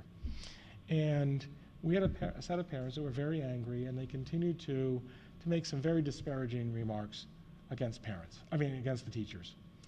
And that's a no-go for me. Because what I believe is that we respect each other at all times. And even in times of conflict, as I said, conflict happens. We have a choice of how we handle that conflict. And we do it with respect. We do it with dignity, and we respect each other in the process. And so we had teachers that were being very disrespected. And I can remember it because actually the principal, it was a principal at the time, my assistant superintendent now was actually the principal, and she continues to tell this story over and over again. And I actually warned the parents 3 or 4 times and said, we need to get back on track. We're not going to allow that to occur. If you want to talk about issues, we'll do that. The 3rd time I said, I'm done, the meeting's over. And and so everybody stopped because they'd never seen that before. And I just ended the meeting. And the parents said back to me, I'm so-and-so, and I'll tell you when the meeting's over. And we kind of had an exchange of saying, no, the meeting really is over. And so the teachers all looked around, and as I said, the assistant superintendent tells the story because the teachers looked around and said, what do we do? And she said, you get out, you leave. Now, so that's not the best part of the story. So we did have the teachers leave. And I sat with a parent for another 2 hours, and we talked about issues. We developed a relationship of trust, and we developed a different working pattern. And that worked really well. So we couldn't come to agreement in that first IEP meeting, but then we worked with the parent. And we sat there and we worked through that and we didn't leave until we resolved it. So that's something that I've worked in through a conflict with a parent. And we had a great relationship after that. We didn't always agree on things, but we had a different working relationship. If we don't have a level of trust with each other, particularly in the areas of special education, you really are fraught with issues with that. Thank you. Great question. Okay, if we don't have any more audience questions, we have a couple of minutes left. Dr. Austin, would you like to just give us some closing comments or questions for us? I wasn't quite prepared for that, but I think I can do it. Ad-libbing, I think that was part of the test, wasn't it? Well, first of all, I want to say thank you for the very incredibly warm and wonderful welcome that Hingham has given to me. I absolutely enjoyed my tour. It was a little fast, and if anybody who's not aware of what we do, we were half an hour at every school, and we were going from 8:30 this morning until now. It's been a complete show, very different. The unfortunate part is I didn't get a lot of time, and I would love to do this, where I could actually sit and have much longer conversation. If you haven't figured out by now, I love conversation with people. I love to talk with people. I love to hear them and what their story is, because that's how you learn about culture. But I found this Hingham School Department incredibly warm and inviting. You are, and I don't know who you are out there, whether you're a parent. I know some of you are parents, some of you are educators I know I saw during the day, and others I've met. You have an incredible group of educators. How proud you should be of that system.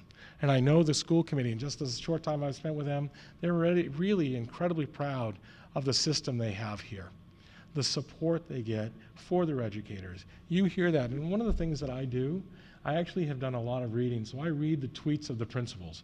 So I go on the website every single day, and I read the principals' tweets.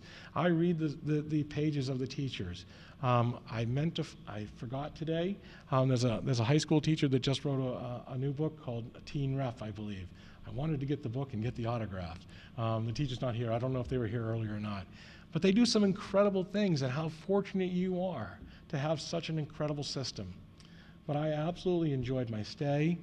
I've been you guys have seen everything I have. You've seen me over and over again. You're probably really tired of hearing me talk by now. But this is a place that I absolutely feel that I could be part of. I believe that I could bring something to you that might be a little bit different. And it's always the kiss of death to follow somebody who's iconic that you have. There's no doubt that Dr. Gallo is a true icon to Hingham Public Schools. And that'll be hard to follow. And I will not ever even try to think that I can fill those shoes, because I'm not Dr. Gallo. I'm my own person. And I have my own personality, my own brand of warmth, and my own brand of collaborating with people. We'll do that. But I'm excited for that. I'm excited for the opportunity. I really want this process to be over right now. I really would. I would love for them to call me on my way home and say, you know what, Paul, we're done. You're it. And then I can begin the process of planning. It's not because I have that plan in mind. You dare to dream. You've all had things that this is the opportunity. But I want to be really, really clear, as I say today, this is a place that I really, truly want to be in. I have no other aspirations beyond here. This is it. This is a place that I want to retire to. I love, and I've been told I don't have to go to Boston to go get great theater and arts and things. They're all right here in Hingham. And I'm excited. And I will tell you this one last thing, and I know I'm taped, and whoever Googles me for future will see it forever. I've never really wanted to live in the community I've worked in. There are challenges with that. I think particularly in the area of superintendency, as my wife said to me one night, you know, there's a real challenge of going to the supermarket and going for 3 hours to get a loaf of bread. But that's a reality. But that's not what I see here. I absolutely would, and I can't guarantee we'd actually find something here, but that's a possibility for me. And I see that, and I would love that. And so I hope that I get that opportunity. I would love to see you again. And if you do select me, and part of your feedback is really important, and if this committee selects me, I will give you everything I've got to be the very best superintendent that you could have. So thank you for the opportunity. Thank you for the warm welcome. And I hope to see you very soon again. Thank you. Thank you. Thank you. Thank you so much for your time and your great answers to our questions. And again, congratulations on being a finalist. Thank you. I will escort you out, and I will bring in the next candidate. Awesome. So you talk amongst yourselves while I'm gone.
Thank you, everybody.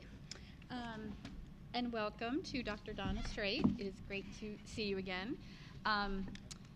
The school committee in the audience knows what's going to happen in this room, but for your benefit, well, I'll give you just a quick rundown of what we're going to do for the next hour and a half, more or less. So the school committee has developed some formal questions that we will ask of you that should take about an hour. The questions are around sort of common themes that we picked up from the community of things that were important to them in a candidate, and some common themes that are important to the school committee. And then we'll open it up to questions from the audience. And then time allowing, I'll probably give you a couple minutes at the end to give us a little wrap up of the day. So we know it's been a long day, so thank you and welcome to Dr. Donna Straight. So I will ask the first question. So you had the opportunity to spend the day in Hingham, and this is your second visit here. So tell us what you thought. What were your impressions of the town? So what I was most impressed with in going through the district is really the enthusiasm, the excitement, and the longevity of the staff, and a clear indication of how much they love what they do, working with their students, how much they love innovation, how much they love moving forward to ensure that their students have what they need.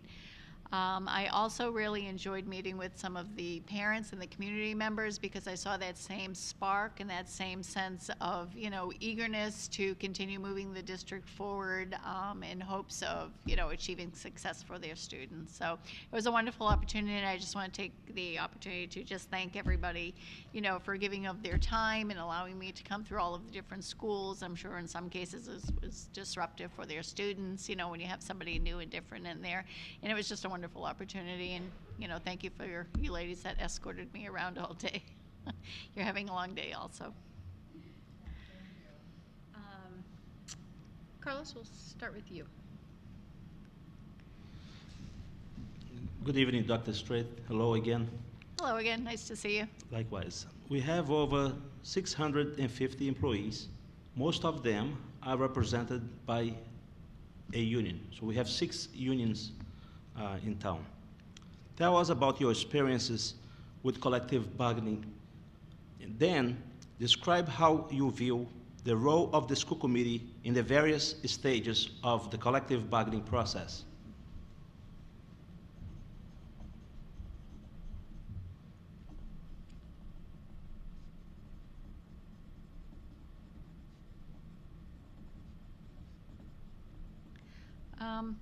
All right. So I've been on the bargaining table on both sides of the table. Both as a teacher, I participated in bargaining, and then as a central office staff member, I've participated in bargaining at multiple districts that I've been in. I think the key part of discussing collective bargaining is really discussing the approach that you take to collective bargaining. So oftentimes we think about, the two opposing sides. Each side has its issues and concerns and what it wants to see in the new contract, and generally you have one person on each side who is able to speak. So that's not really a collaborative or transparent process if you think about it, because people can dig their heels in. You don't necessarily have all elements of your union represented within that single speaker, and sometimes it's the Massachusetts Teachers Association representative who's doing the speaking as well, and not even necessarily a member of your own bargaining unit. So recently, in the last year, I've been through a process called interest-based bargaining, and it's called IBB. And it's a collective approach to discussing a new contract. And you have to go through a certain level of training so that everybody has an understanding, because it's an actual process as opposed to the opposing sides being more combative, if you will, in nature. And within this training process, people are led through understanding that everyone at the table gets to speak, so you can invite any number of people. So in our case, we had the superintendent, the assistant superintendents, we had the HR director there, we had 2 school committee members there participating, We had a representative from MTA, we had the co-presidents from the union, and then we had a variety of different teachers also on it. Some of the teachers were new and young teachers, some of the teachers have been in the system for a while. We had elementary right up through high school, so really looking at representing everybody sitting at the table.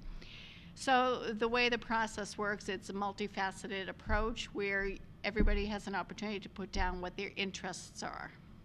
So here's what we would like. Let's throw all our ideas onto the table and discuss it. Everybody can speak whenever they want to speak. There's no hierarchy. There's no single person working. Just throw out an idea that you have. Once you have all those ideas out there, you can then start talking about the rationale for why you believe that that's a good opportunity or good thing for the contract. And you can engage in conversations. Once you have an understanding of why that's important, throw out an idea, well, what about this idea and what about that idea? And you finally come to a conclusion where somebody says, okay, this is what I'd like to have in the contract, and everybody's in the bargaining table has to agree to it in order for it to be part of the contract. When you initially hear about it, it sounds like this is something that's really going to take an extended period of time to get through if everybody has a chance to speak and you can throw any idea down and you can discuss those ideas. But actually, through collaboration, through transparency, it was really a much shorter process, and everybody walked away feeling that they were heard. It was agreed on by the union first time through. It was actually quite an ideal process. We then went into bargaining with our paraprofessionals who did not initially want to utilize the IBB. And so we started with the traditional bargaining, and we were stuck. The bargaining went on for a year and a half. So finally we said, let's just try this. Let's see where we go. A month later we were done. And it was phenomenal. So, you know, I have quite a bit of experience there. I think with regards to the school committee, again, school committee was part of the bargaining in each case. But we also would bring back at the different points in executive session and just let the school committee know where we were at, what we were thinking. They could give us some feedback going back to the table. So just like the unions would do with their teachers, bringing it back to them, having those conversations. So really a collaborative effort.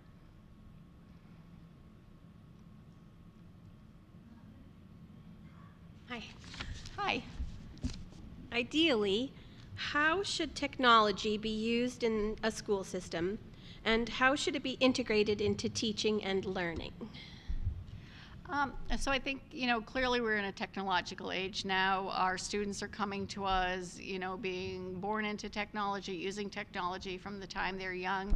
I think that we would be remiss not to integrate technology within our teaching in an appropriate manner. We would be remiss not to provide the appropriate professional development for our teachers so that they're able to use it in a greater capacity than just using it as note-taking or just as research, but really looking at, you know, a multifaceted way of using technology that we do in our everyday life or in our jobs or just in the world in general.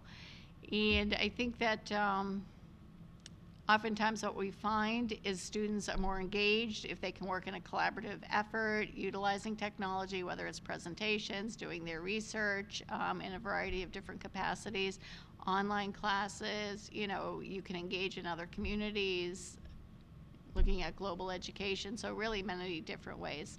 Did I hit all the elements of your question?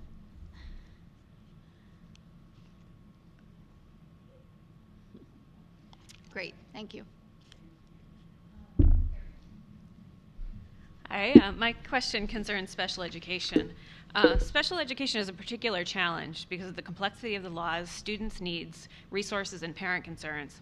What have you done in your district to make your special education department work better while balancing the needs of students with the fiscal responsibility to the school department? And additionally, what criteria do you use to assess the effectiveness of your special education programs? Okay, great question. Complex question, too. So one of the first things I did when I came into my new position was really to kind of assess what we had in place, programs for students, staff for students. Did we have the right people in the right seats on the bus in order to work with our students and, you know, help them move forward? And looking at it, we had some issues that I thought we really need to fix. So one of the things I did, pulling some of my teachers-related service staff together, some of our principals together, we really looked at the programs that we had and analyzed what we had in place, and we developed a program guide. In that program guide, we delineate across the whole district, pre-K straight through age 22, what our programs are, what the entrance criteria is for our programs, what the exit criteria is, what types of services that students going to receive with regards to their specific educational disability that they have, and really delineating out for people the purpose of it. You know, we want to have effective programs for students and not just a place where we're putting kids because we're not quite sure where else to put them, but ensuring that students are getting what they need in the appropriate way and that there's an exit strategy for those kids if appropriate for them. Also looking at it, we had multiple programs. For example, there was a smattering of social emotional learning programs, but they weren't connected across the district. They were sort of running in their own way. There wasn't a therapist associated with it.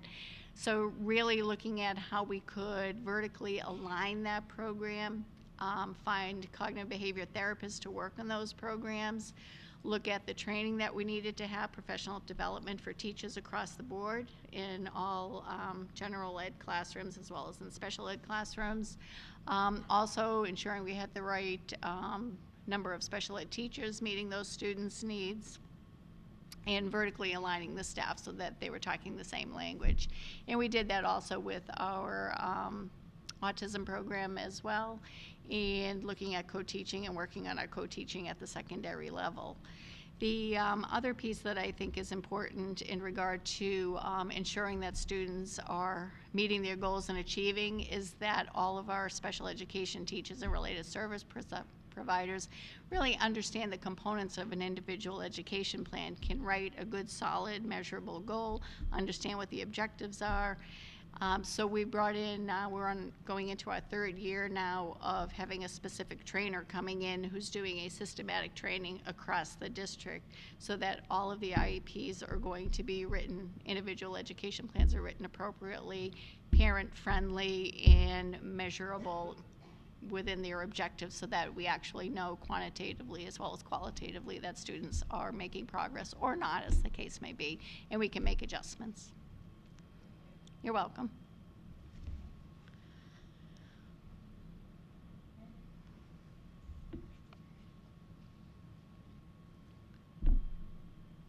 Dr. Straight, how would you lead towards excellence in the aspect of system operations as it applies to facilities, fields, grounds, maintenance? Okay, how would I, can you repeat the beginning part of that question, please? Sure. How would you lead towards excellence in the aspect of system operations as it applies towards facilities, fields, grounds, and maintenance? Okay, great question. So I would look at what did we have in place for a plan for ensuring that we were maintaining our facilities appropriately. What is our plan for that? Do we have the appropriate staff based on the square footage of our fields, based on the square footage of our buildings? Enough maintenance staff, enough field staff? What do we have in the budget? Can we work in conjunction with the town so that we're sharing costs and expenses in order to ensure that our fields are appropriately maintained, as well as looking at the infrastructure or fees that we're charging so that we know if somebody's utilizing it for, you know, a soccer tournament, are we able to recover those fields based on the fees that they're, you know, paying? The same thing would apply to like this beautiful facility here. If somebody's renting it out to utilize it, you know, have we charged them an appropriate amount in order to cover and make up for the costs of the wear and tear that might be happening there? I would also want to look at our capital improvement plan and look at, you know, the cost and rotation of replacing, you know, our materials. Like the cost of these curtains, for example, is pretty significant, and it's something that you have to factor into your budget and plan for. So I think, you know, a lot of strategic planning in regards to that and ensuring that we're adhering to and meeting the state standards for covering the different aspects of maintaining those fields and buildings.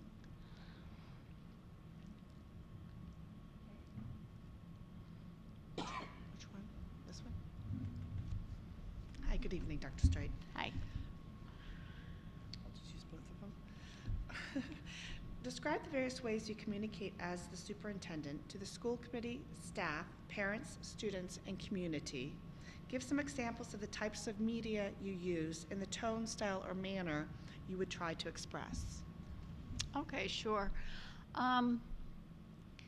I think what's important as a school superintendent is that you're visible, you're in the community, you're in the schools, you've formed a relationship with all of the different parent groups, the teacher groups, you're welcome in the buildings, that teachers aren't surprised to see you there and they feel comfortable having you come in, that the kids know who you are as well. I think that in engaging in that kind of building a relationship opens the door for feeling comfortable to communicate as well. And I think attending parent groups, attending different department meetings within the town, working with the police chief, the fire chief, collectively, I think is an important way of having transparency and sharing the message of the school districts. Sorry, losing my voice.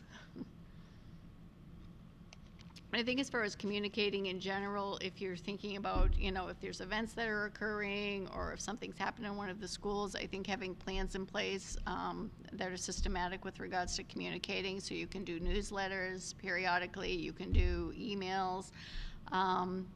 Right now what I do is a cable show that I do once a month, and I do various topics to communicate ideas out to families and to the community, just to try and get them engaged in school and understand some of the work that we're doing. I think that also using social media of various sorts, whether it's Twitter or our website and different aspects like that. Collaborating with the principals as well to ensure that they're communicating on a regular basis as well, and we're all sending out the same message. And I think with regards to communicating with the school committee, it would be important to do a weekly meeting with the chair and vice chair of the school committee, so that we're on the same page, we know what our agenda is going to be, what's happening in our schools, and moving forward that way. I would say the same thing with regard to the unions too, meeting with the union presidents, to have meetings of mutual concern, so that there's no surprises that way.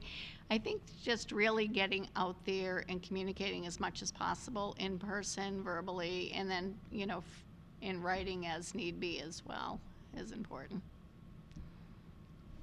Thank you. And then other than the regular communications that you provide to all concerned, what do you think is critical to communicate at a time of crisis?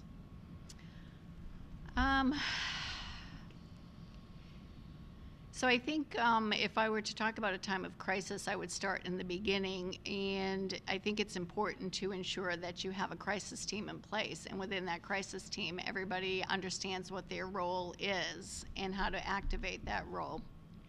Depending on what the crisis is, who's contacting the police department, who's contacting the school committee, who's going to be the person who's talking to the press or sending out that release to parents and letting them know that, either your kids are safe or we have this under control, or, in the case of there's no heat in our building, so we're sending your kids to the high school, here's where you pick them up or how you pick them up or how they're being bused home, and having that communication written and sent out in an all call and an email, so that all parents are aware of what's happening. But I think in some ways it's predicated on what the particular issue is. But if you do the planning up front and everybody knows what their role is, and you have some idea in thinking about the types of things in today's day and age that could happen and how you would communicate that out to parents, because the last thing that you need is to have, on top of a crisis situation, having panicked parents coming in and maybe causing more harm than good. Understandable, trying to retrieve their children.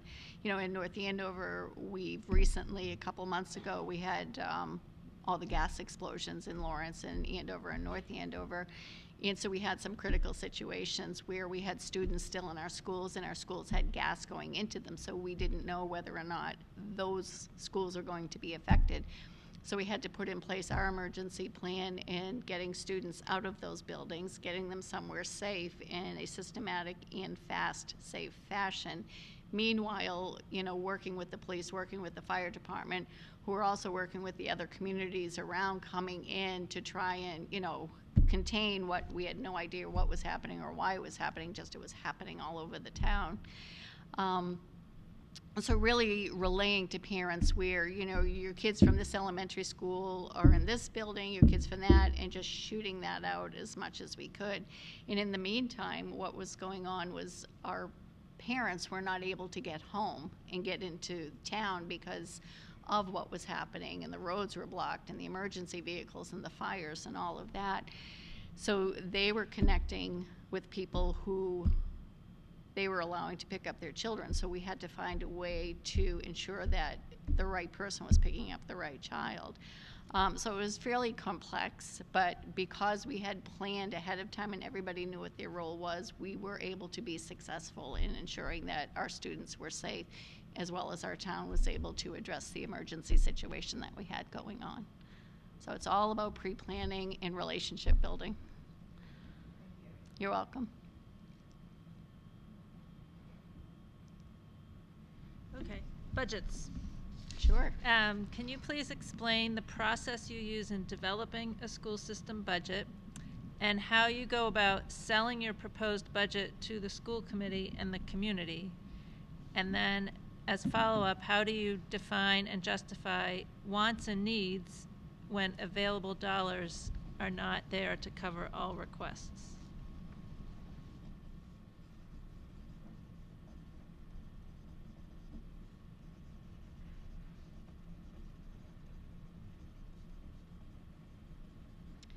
Okay, so your question is a three-part question. The first one is how to build a budget, how to sell a budget, and then how to justify the wants and needs, and basically, okay.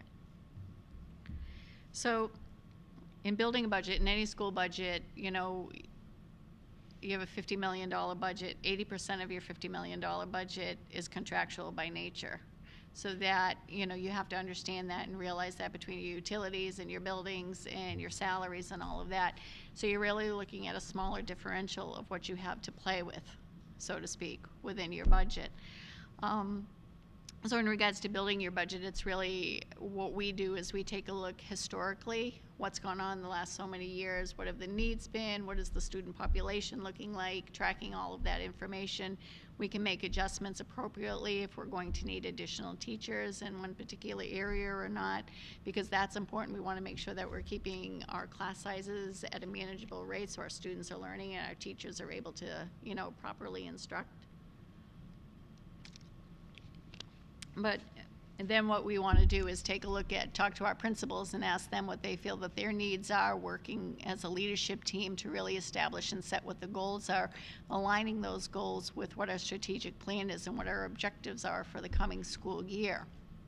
So once we've done all of those pieces and put together a preliminary budget, working with the town manager and the finance committee and understanding what they're looking at for the percentage that we would have an increase for our budget for that particular year, so knowing what we have for a parameter to work within, we'd bring that forward to the school committee and engage in that conversation as well, because school committee can also have their own goals and objectives that they're looking for the students. So for example, in the town I'm in right now, their primary goal was to lower class sizes at the elementary schools. So that was the shift that we had to take in thinking about how are we going to do that in our budget and how are we going to work that out. So working in that particular area, and once all of those pieces come into place and we understand where we're going and what our direction is for what our overarching needs are in agreement, selling the budget is really about going around even before you've got the budget done and really making those relationships within the town with all of the different community groups, working with your teacher groups, presenting that budget, presenting what the issues are so that you can explain the particular need, going to the finance committee, going to the town manager, sharing the budget, and really just basically kind of selling it in a positive light, showing how it's benefiting students in town and what those student outcomes are. As far as justifying the needs, I think that's all part and parcel for what you're doing.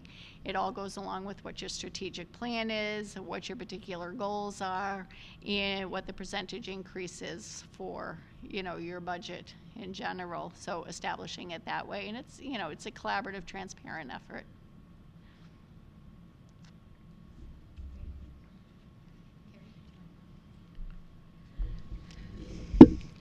Could you give us an example of a creative curriculum initiatives that you have directed? And could you also give us an example of a program that was not successful and describe the course of action you took as a result? Okay, so a creative program that was successful and one that was not successful. Okay, sure. So I would say for a creative program that's successful is looking at our Tier 2 program that we call Focus Program. We have that, currently we created that at our middle and high school level. And effectively what that does is that's really a social emotional program for capturing our at-risk students, if you will. Students for any number of reasons that are having issues socially within the school. They're, you know, having some emotional issues, whether it's a parent divorce or a breakup with a boyfriend or a girlfriend, or, you know, anything that, you know, they're struggling with. And what we've put in place is we have some adjustment counselors that are working in the area. We have a paraprofessional and a teacher that comes in to help out. We have a lunch program that's part of it, so the students are participating in cooking lunch. We have our one of our sub-separate programs that goes out and does the purchasing every day, that purchases what we need for the lunch, brings it back in. They're part of that program. So as the students, and this is any student that comes into the program, you know, general education, any student, they come in and they're sort of getting their therapeutic component while they're making the lunch, while they're having lunch with each other, while they're maybe doing some homework. So we're integrating it as one seamless effort to try and provide some services for those students. And we found that to be really beneficial. You know, it picks up kids who maybe don't have anyone to eat lunch with, and now they're making friends. Kids who have been out of school, maybe are school phobic, and they have a place that they can go and feel comfortable with. We have students who want to come in and do some mentoring and work with some of our, you know, intellectually disabled students, and they're coming in. So it's really been quite beneficial across the board, and we're pretty proud of that program. So I would say one program that I tried that was not successful, and this was a few years back when I was a building administrator, and I was looking at ways that we could better integrate our special education students into the general education classroom. So I thought it would be a pretty terrific idea to do some co-teaching, you know, for our math class and for our language arts class, put a special ed teacher with a core teacher. Devised this whole plan, put it in place, made the assignments. Teachers came back in the fall. I let them know what their assignments were. But the biggest issue I had with that was that I didn't really ask anyone if they wanted to participate in that. I didn't ask them if they liked each other. Some of them didn't, that I had paired together. And they didn't have the sufficient planning time, and they didn't choose to plan together because they had, you know, some relationship issues. So that, you know, was a total disaster because there was no collaboration involved in it. There was no particular rollout with it. There was no appropriate professional development. So it seemed like a good idea at the time that I had all by myself.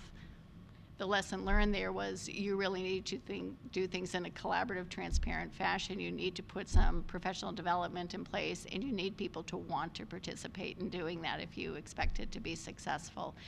So we put the brakes on it, revisited it a year later, rolled it out in a more appropriate fashion, and it was quite successful because people were able to raise their hand and say they wanted to participate in it. So, you know, lesson learned there is you really, you know, do things as a collective whole. You know, brainstorm your ideas. Not one person has all the right answers, and, you know, move forward together as a team.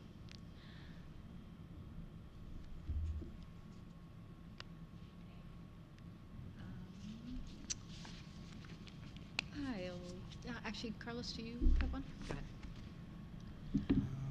That one. That one.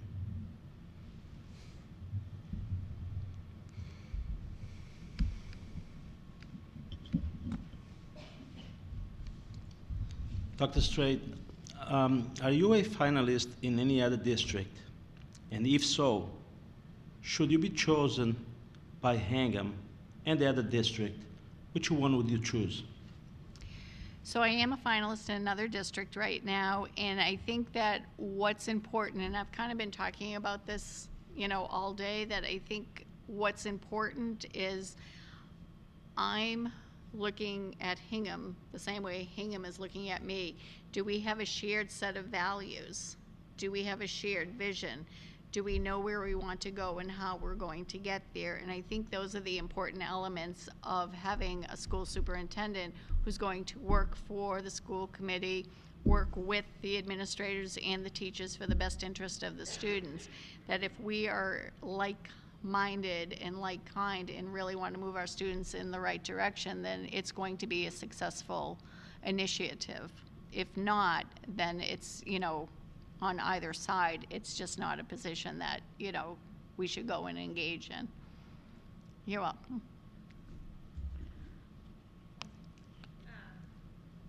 Speaking of that relationship with the school committee. Sorry.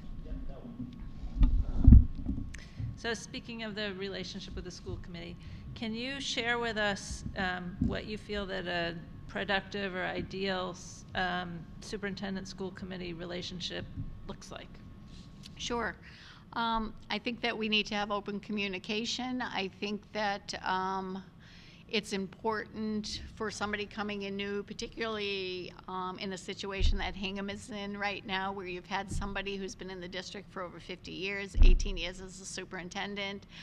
Certainly, any school committee member, any town member really understands how Dr. Gallo thinks, what her mission is, what her belief system is, and it's a pretty significant change for the town of Hingham to go through.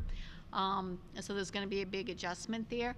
And I think as a new school superintendent, it would be really important for myself and for the school committee to engage in having a retreat together where we're able to have some of those collegial conversations, gain an understanding of what our belief system is. I mean, right now we're getting a good understanding of what each other believes, but really getting down deep and having those, serious conversations about what we really want for a Hingham High School graduate.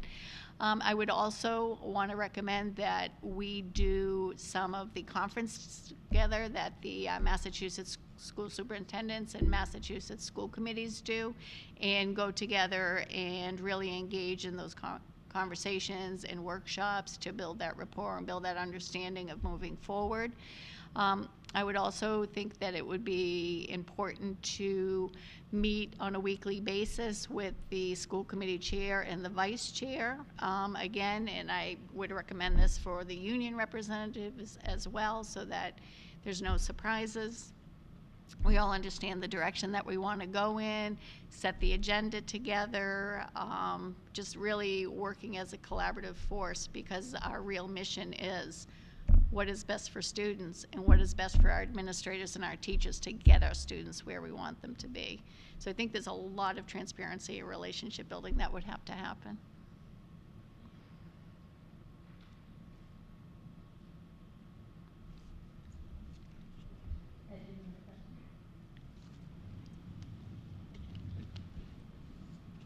I do. Dr. Strait, you visited our Foster Elementary School today, which needs to be renovated or replaced. Any experience in this area, and how would you help? Yes, I have experience in that area. We've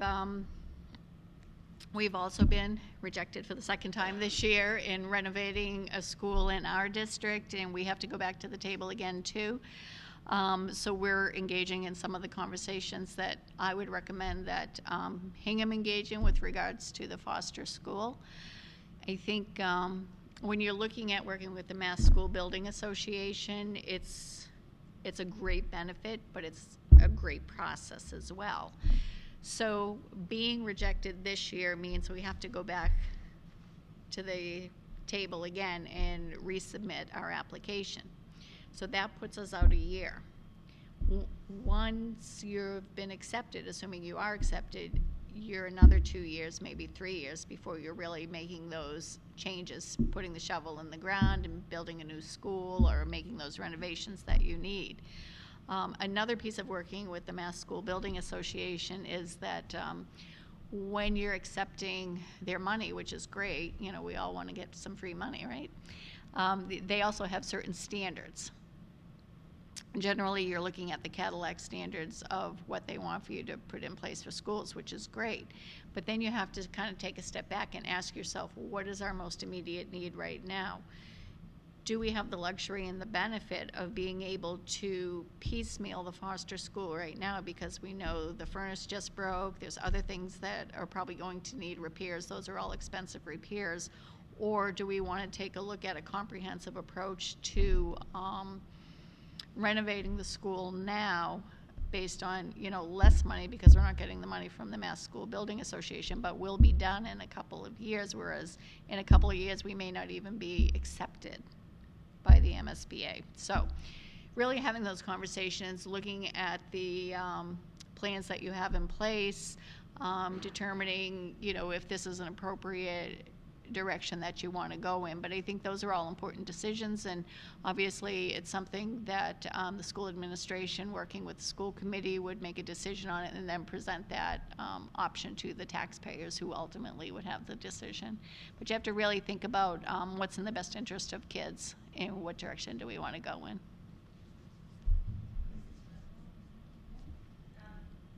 Donna, can you share with us about your experience of this school building project when you were a school committee member? Sure.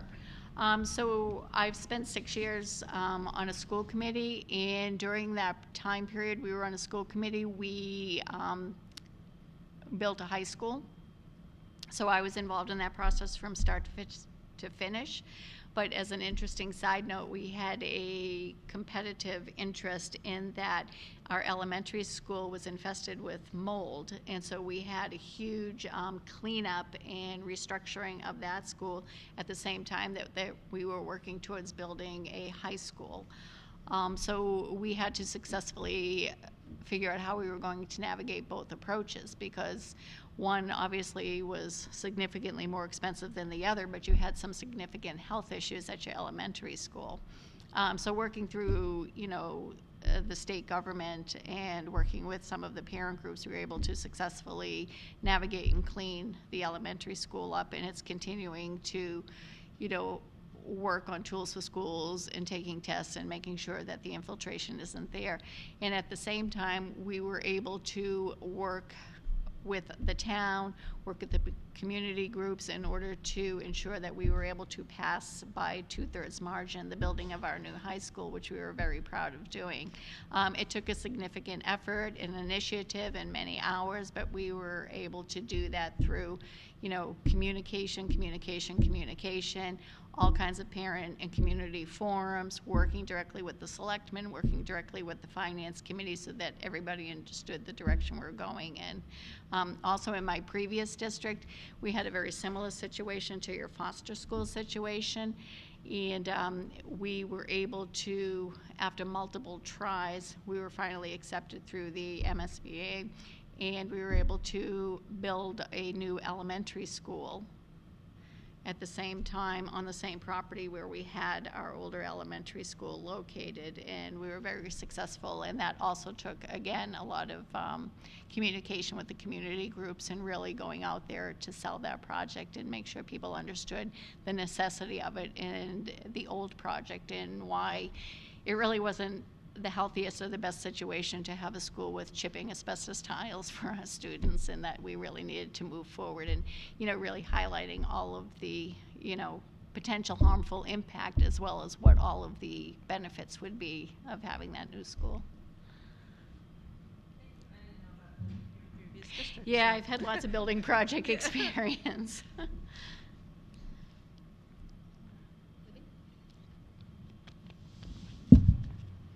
So if you were to become our new superintendent, how would you collaborate with and delegate to our current assistant superintendent? So I think your central office team is a vital element of the workings of the school, and it's important. It would be important for me coming in new to understand what the specific roles were, that, you know, not just the assistant superintendent, but the director of special ed, the assistant director of special ed, the finance, and really being able to engage with all of those people, understanding that we all have strengths and weaknesses, looking at what each person's roles are. Does that still make sense? Is that still the direction we want to go in? What are our initiatives? Looking at the global leadership team as well, which would include your principals, your directors, your assistant principals. Again, pulling from strengths, what has worked in the past, what do we want to save, what do we want to modify and change and move forward down the road, with regards to, you know, sort of looking at different structures in place, you know, keep what's working, think about what we might want to modify. I think just building a trusting relationship with all of those people, including the assistant superintendent, would be important, and really establishing that open door policy of communication. Did that answer the question, or? Okay, thanks.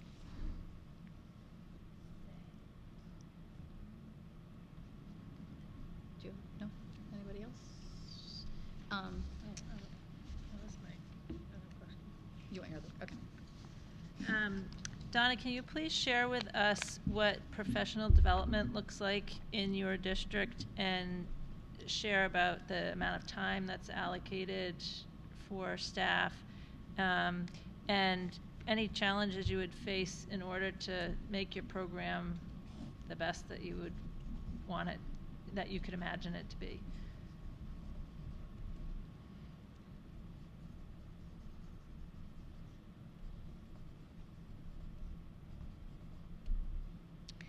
So in the district I'm currently in, we're really quite fortunate with regard to the amount of professional development time that we have. We have 3 full days that we're allotted, that we're allowed to, you know, work with teachers. We also have 2 half-days a month.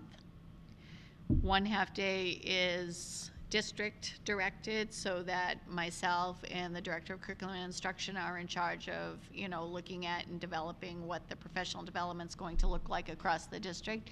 And the other day, the other half day, is building directed, so that the principal has that opportunity to make a determination as to what is important within his building and work with his teachers, whether it's collaborating in grade level teams or departments, or, you know, in the case of our high school right now, they're going through NEASC, so they're working on NEASC for every professional development day.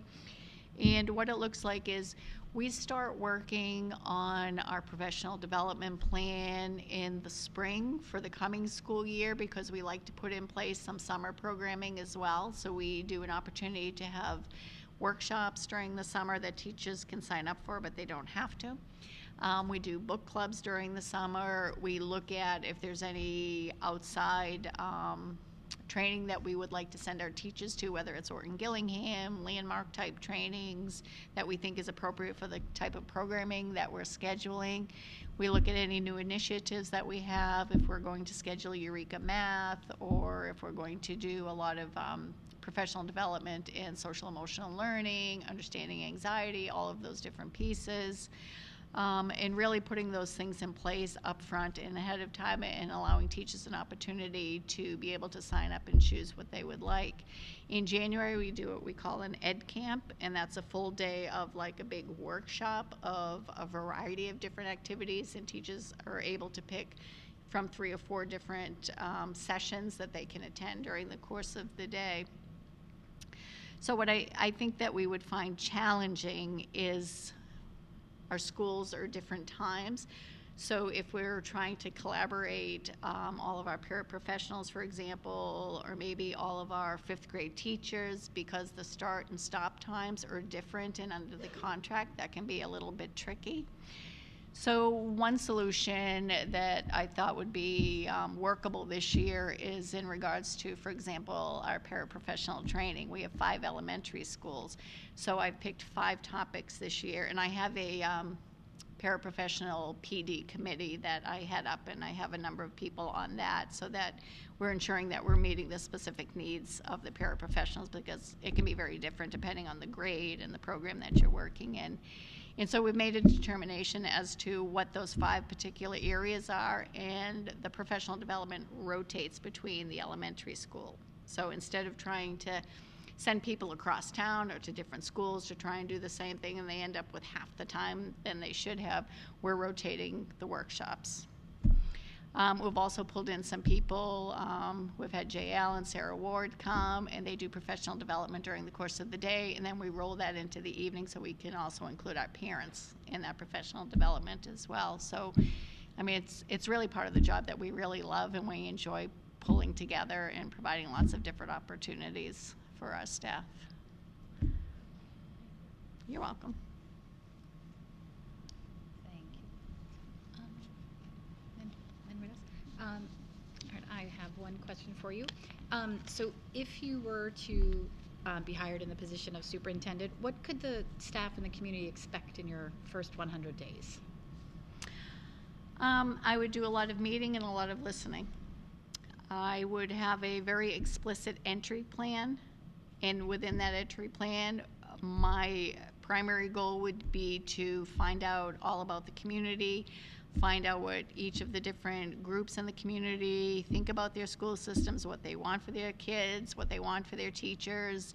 It would help me to understand Hingham more than just, a couple days in town, reading about you on your websites, looking at all of your data online. A wonderful day. I had an opportunity today to spend with so many people, but really getting in there and meeting with all of the different constituency groups as well. I would also want to be in classrooms a lot when the schools opened. I would want to get into all of the schools, get into the classrooms, see what the kids are doing, have those conversations with kids, beyond just meeting with maybe some of the class officers over the summertime as a way of getting to know the kids. I think it's just important for me to, particularly in this time of, really, it's a great change for Hingham, to have a new superintendent after all of these years, that I would really want to understand what the community is looking for and how we can move together in a unified fashion. Thank you. Sure. Thank you. If the committee has no more questions, I would open it up to questions. I have one. I'm sorry. Sorry. Hold on a second. Eliza's got one. Sorry. Donna, I haven't had, of all the time I've spent with you, I haven't had a chance to ask you this question. On your resume, you listed that you attended the Harvard Women in Educational Leadership program. Can you share a little bit about the key issues for women, or something you learned from that? How does it inform your management style? Absolutely. I think that, there was a number of really high-powered women that came and spoke to us. We had the superintendent of Atlanta come and talk about her turnaround initiatives. We had Dana Bourne come, who is a general in the Air Force and was part of the Air Force Academy when it had its scandal.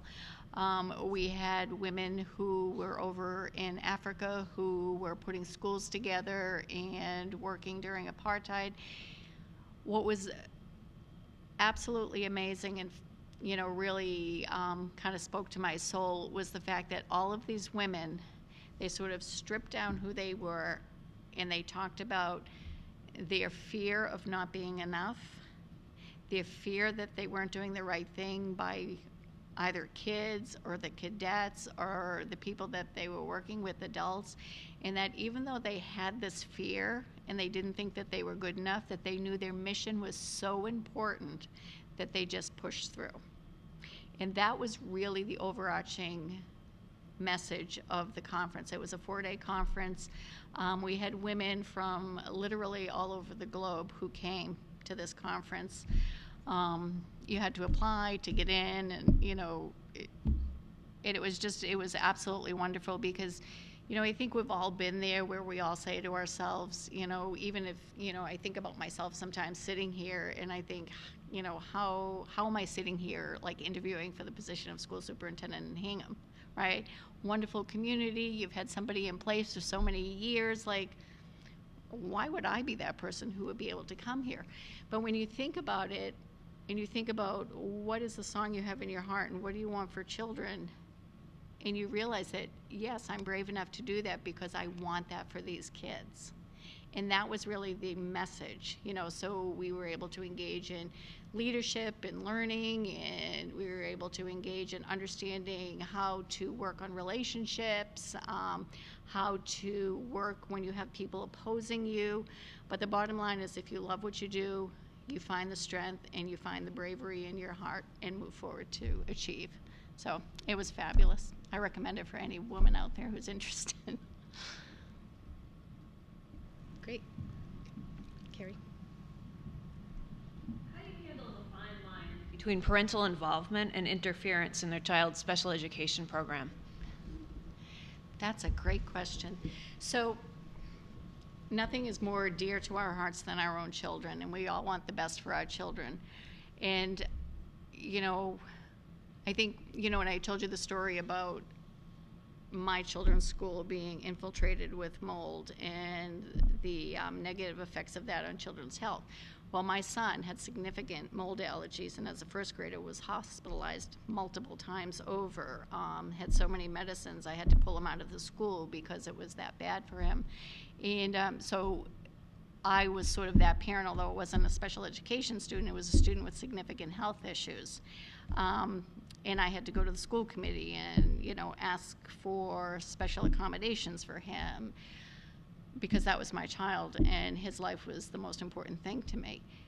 And for special education parents, I understand that that is the situation for them, that is the love of their life and that is the most important thing for them.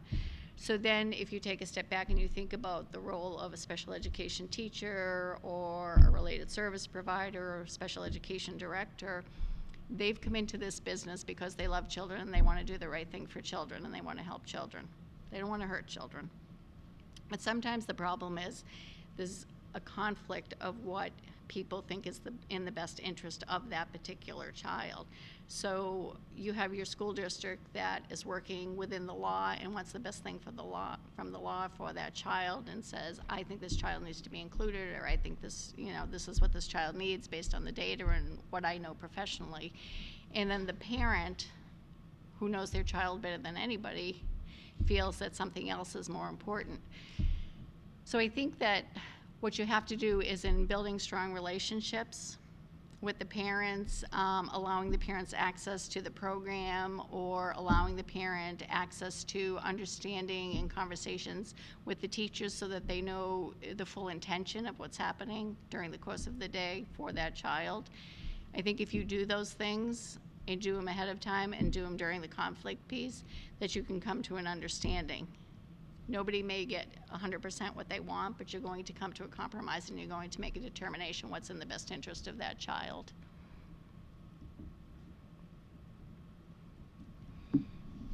Thank you. All right.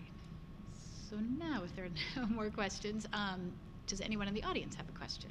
If you have questions, you could just come up to the microphone and ask the candidate.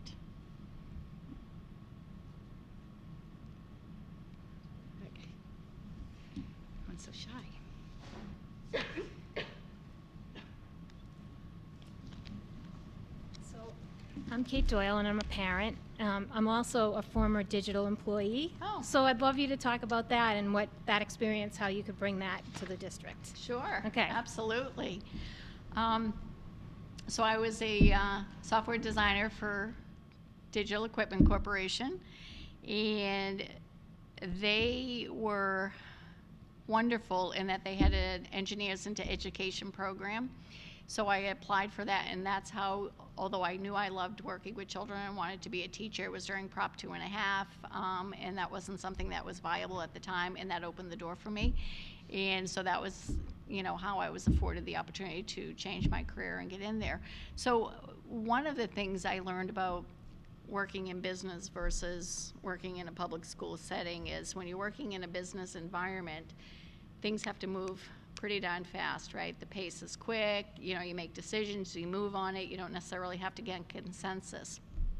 So transitioning that into education, initially I just sort of tried that application, told you my story about trying to do team teaching without, you know, really checking with anybody, and it didn't really fly. So learning that, you know, things move at a slower pace, but they move at a slower pace intentionally because you're not working with widgets, you're working with people. So that's the difference. What I think I could gain that's important from business is one area is I think like an engineer, so I start with what my end goal is and I work backwards to see how I can get there.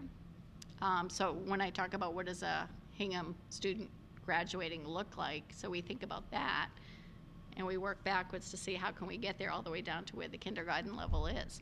Or what do we want our excellent teacher to look like? What are they going to have in their bag of tricks for them? Think about that and then work our way backwards to get there. So really, you know, plotting it that way and thinking more methodically and in an organizational management fashion, I think is something that I could, you know, bring here and that I've utilized in my career. That's a good question. Go Deck. Thank you. Ed, do you have another question? Sorry. Oh, okay, sorry. The lights are a little bright. Any other questions from the audience? No? All right. Well, sorry, MB, go right ahead. Hi, Dr. Strait. We met before. I'm MB Barber. I was wondering if you could share with us a problem or challenge that you had with special education and how you worked it out. Sure.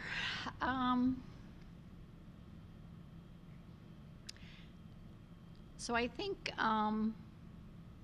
problem challenge in entering the district that I'm in today and looking at, you know, what our student needs were, what our student population was, I discovered that we had a lot of students, you know, on the autism spectrum. We had a lot of students who were receiving some home training services. What we didn't have a lot of that we needed was board certified behavior analysts, or BCBAs, to work directly with those students. So the situation was we didn't have a BCBA in the district at the time at all to work across the boards, either with students who were having some, you know, behavioral issues or with our autistic population. And we were also spending several $100,000 on home training programs because we were going through a vendor, contracted services. So in analyzing that piece and speaking with families and understanding that the services that they were receiving through contracted service wasn't exactly, you know, the best for either the student because there was not a connection to what was happening during the day for the students in school and what was happening in the home. There was no connection there. Nobody was talking to each other.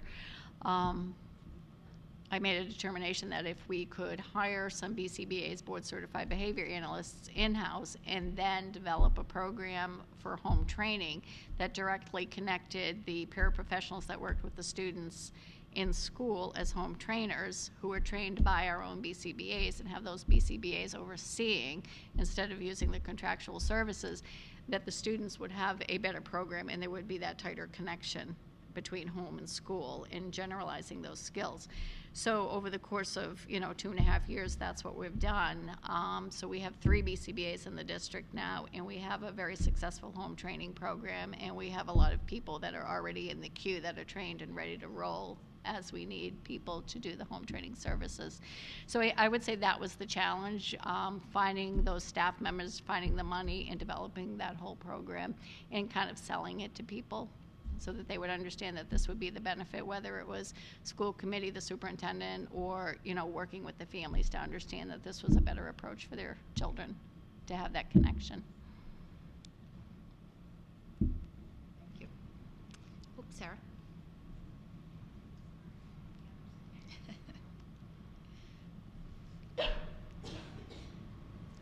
Hi, I'm Sarah Ader, and I met you this morning with my dog. Just wanted to ask you quickly, this is a real lowball question, but I think it would be helpful for the community to know how long you've been in your current role and how long you've been working in education, because yours was the only resume that didn't put the years in. So I was just curious about how long you've been doing. I guess I sent you education. the redacted resume by mistake.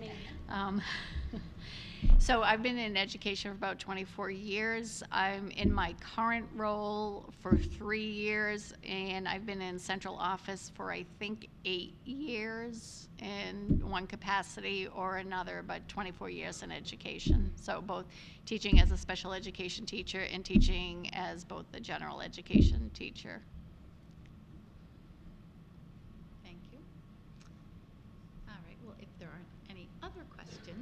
Do you want to just give us a couple of minutes or a minute or two? I'm so sorry, Ray. Hi, my name is Ray Estes. I'm a parent. I met you earlier, and I missed a lot of the talk because I was late. I had another engagement, and I missed a lot of this because I was with the other candidate. Maybe this has been asked in a different way, and maybe you've spoken to it a little bit, but I'd just like to know why you want to be the superintendent of Hingham Public Schools. Sure. Thank you. So I kind of talked about this a little bit about this, that it has to be a good match, right? So I have to be a match for you, but you equally have to be a match for me.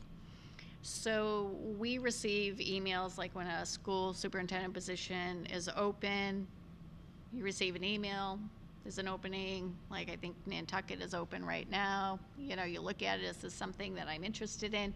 You read what the criteria is. You know, what I do for my particular research is I'll go online, I look at your website, I look at your mission, I'll watch some of your school committee meetings, look at some of your minutes, read your school improvement plans, and, you know, for me, I make a determination based on that and the criteria.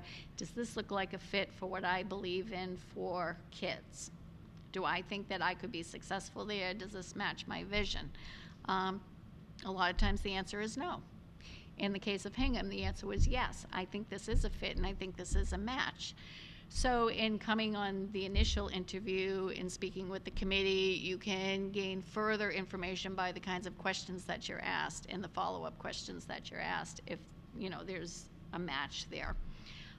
Again, I said yes, there is a match there. And then coming today and visiting the schools and speaking with the administrators and speaking with the teachers, talking with some of the kids, listening to how long people have been working in this system, how much they love this system, you know, looking at your vision and mission statement, seeing how people are able to articulate that in their conversations, that's a match for me. And so that's why when I look at Hingham, I think Hingham is a match. Did I answer your question? Good, thank you. Great. All right, no other questions. Well, Donna, would you like to just spend a minute or two and just sort of give us your closing comments or any questions for us? Sure.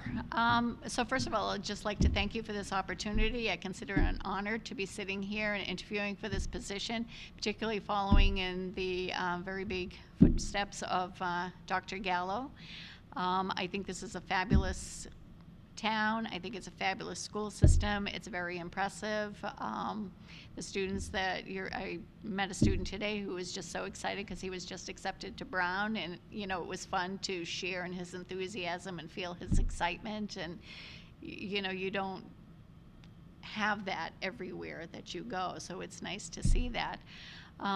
I just appreciate the time people have spent with me. I think that your mission and vision for what you want for students is wonderful. I think it's an interesting journey that you're on now with all of the changes that you're making.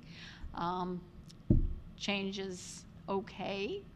You know, you might feel a loss, but it's okay, and everything will be fine. We all change eventually, and you know, everyone is safe in the long run. So I just want to thank you. I think unless there's anything that, I haven't answered for you, I just really appreciate this opportunity and wish you the best of luck with your decision. Thank you. Well, we'd like to thank you on behalf of the school committee and on behalf of the town. We know this is a very public process and it's quite lengthy, so we want to thank you for applying for the position and also to congratulate you on being considered to be a finalist. Thank you. Thank you so much. Thank you.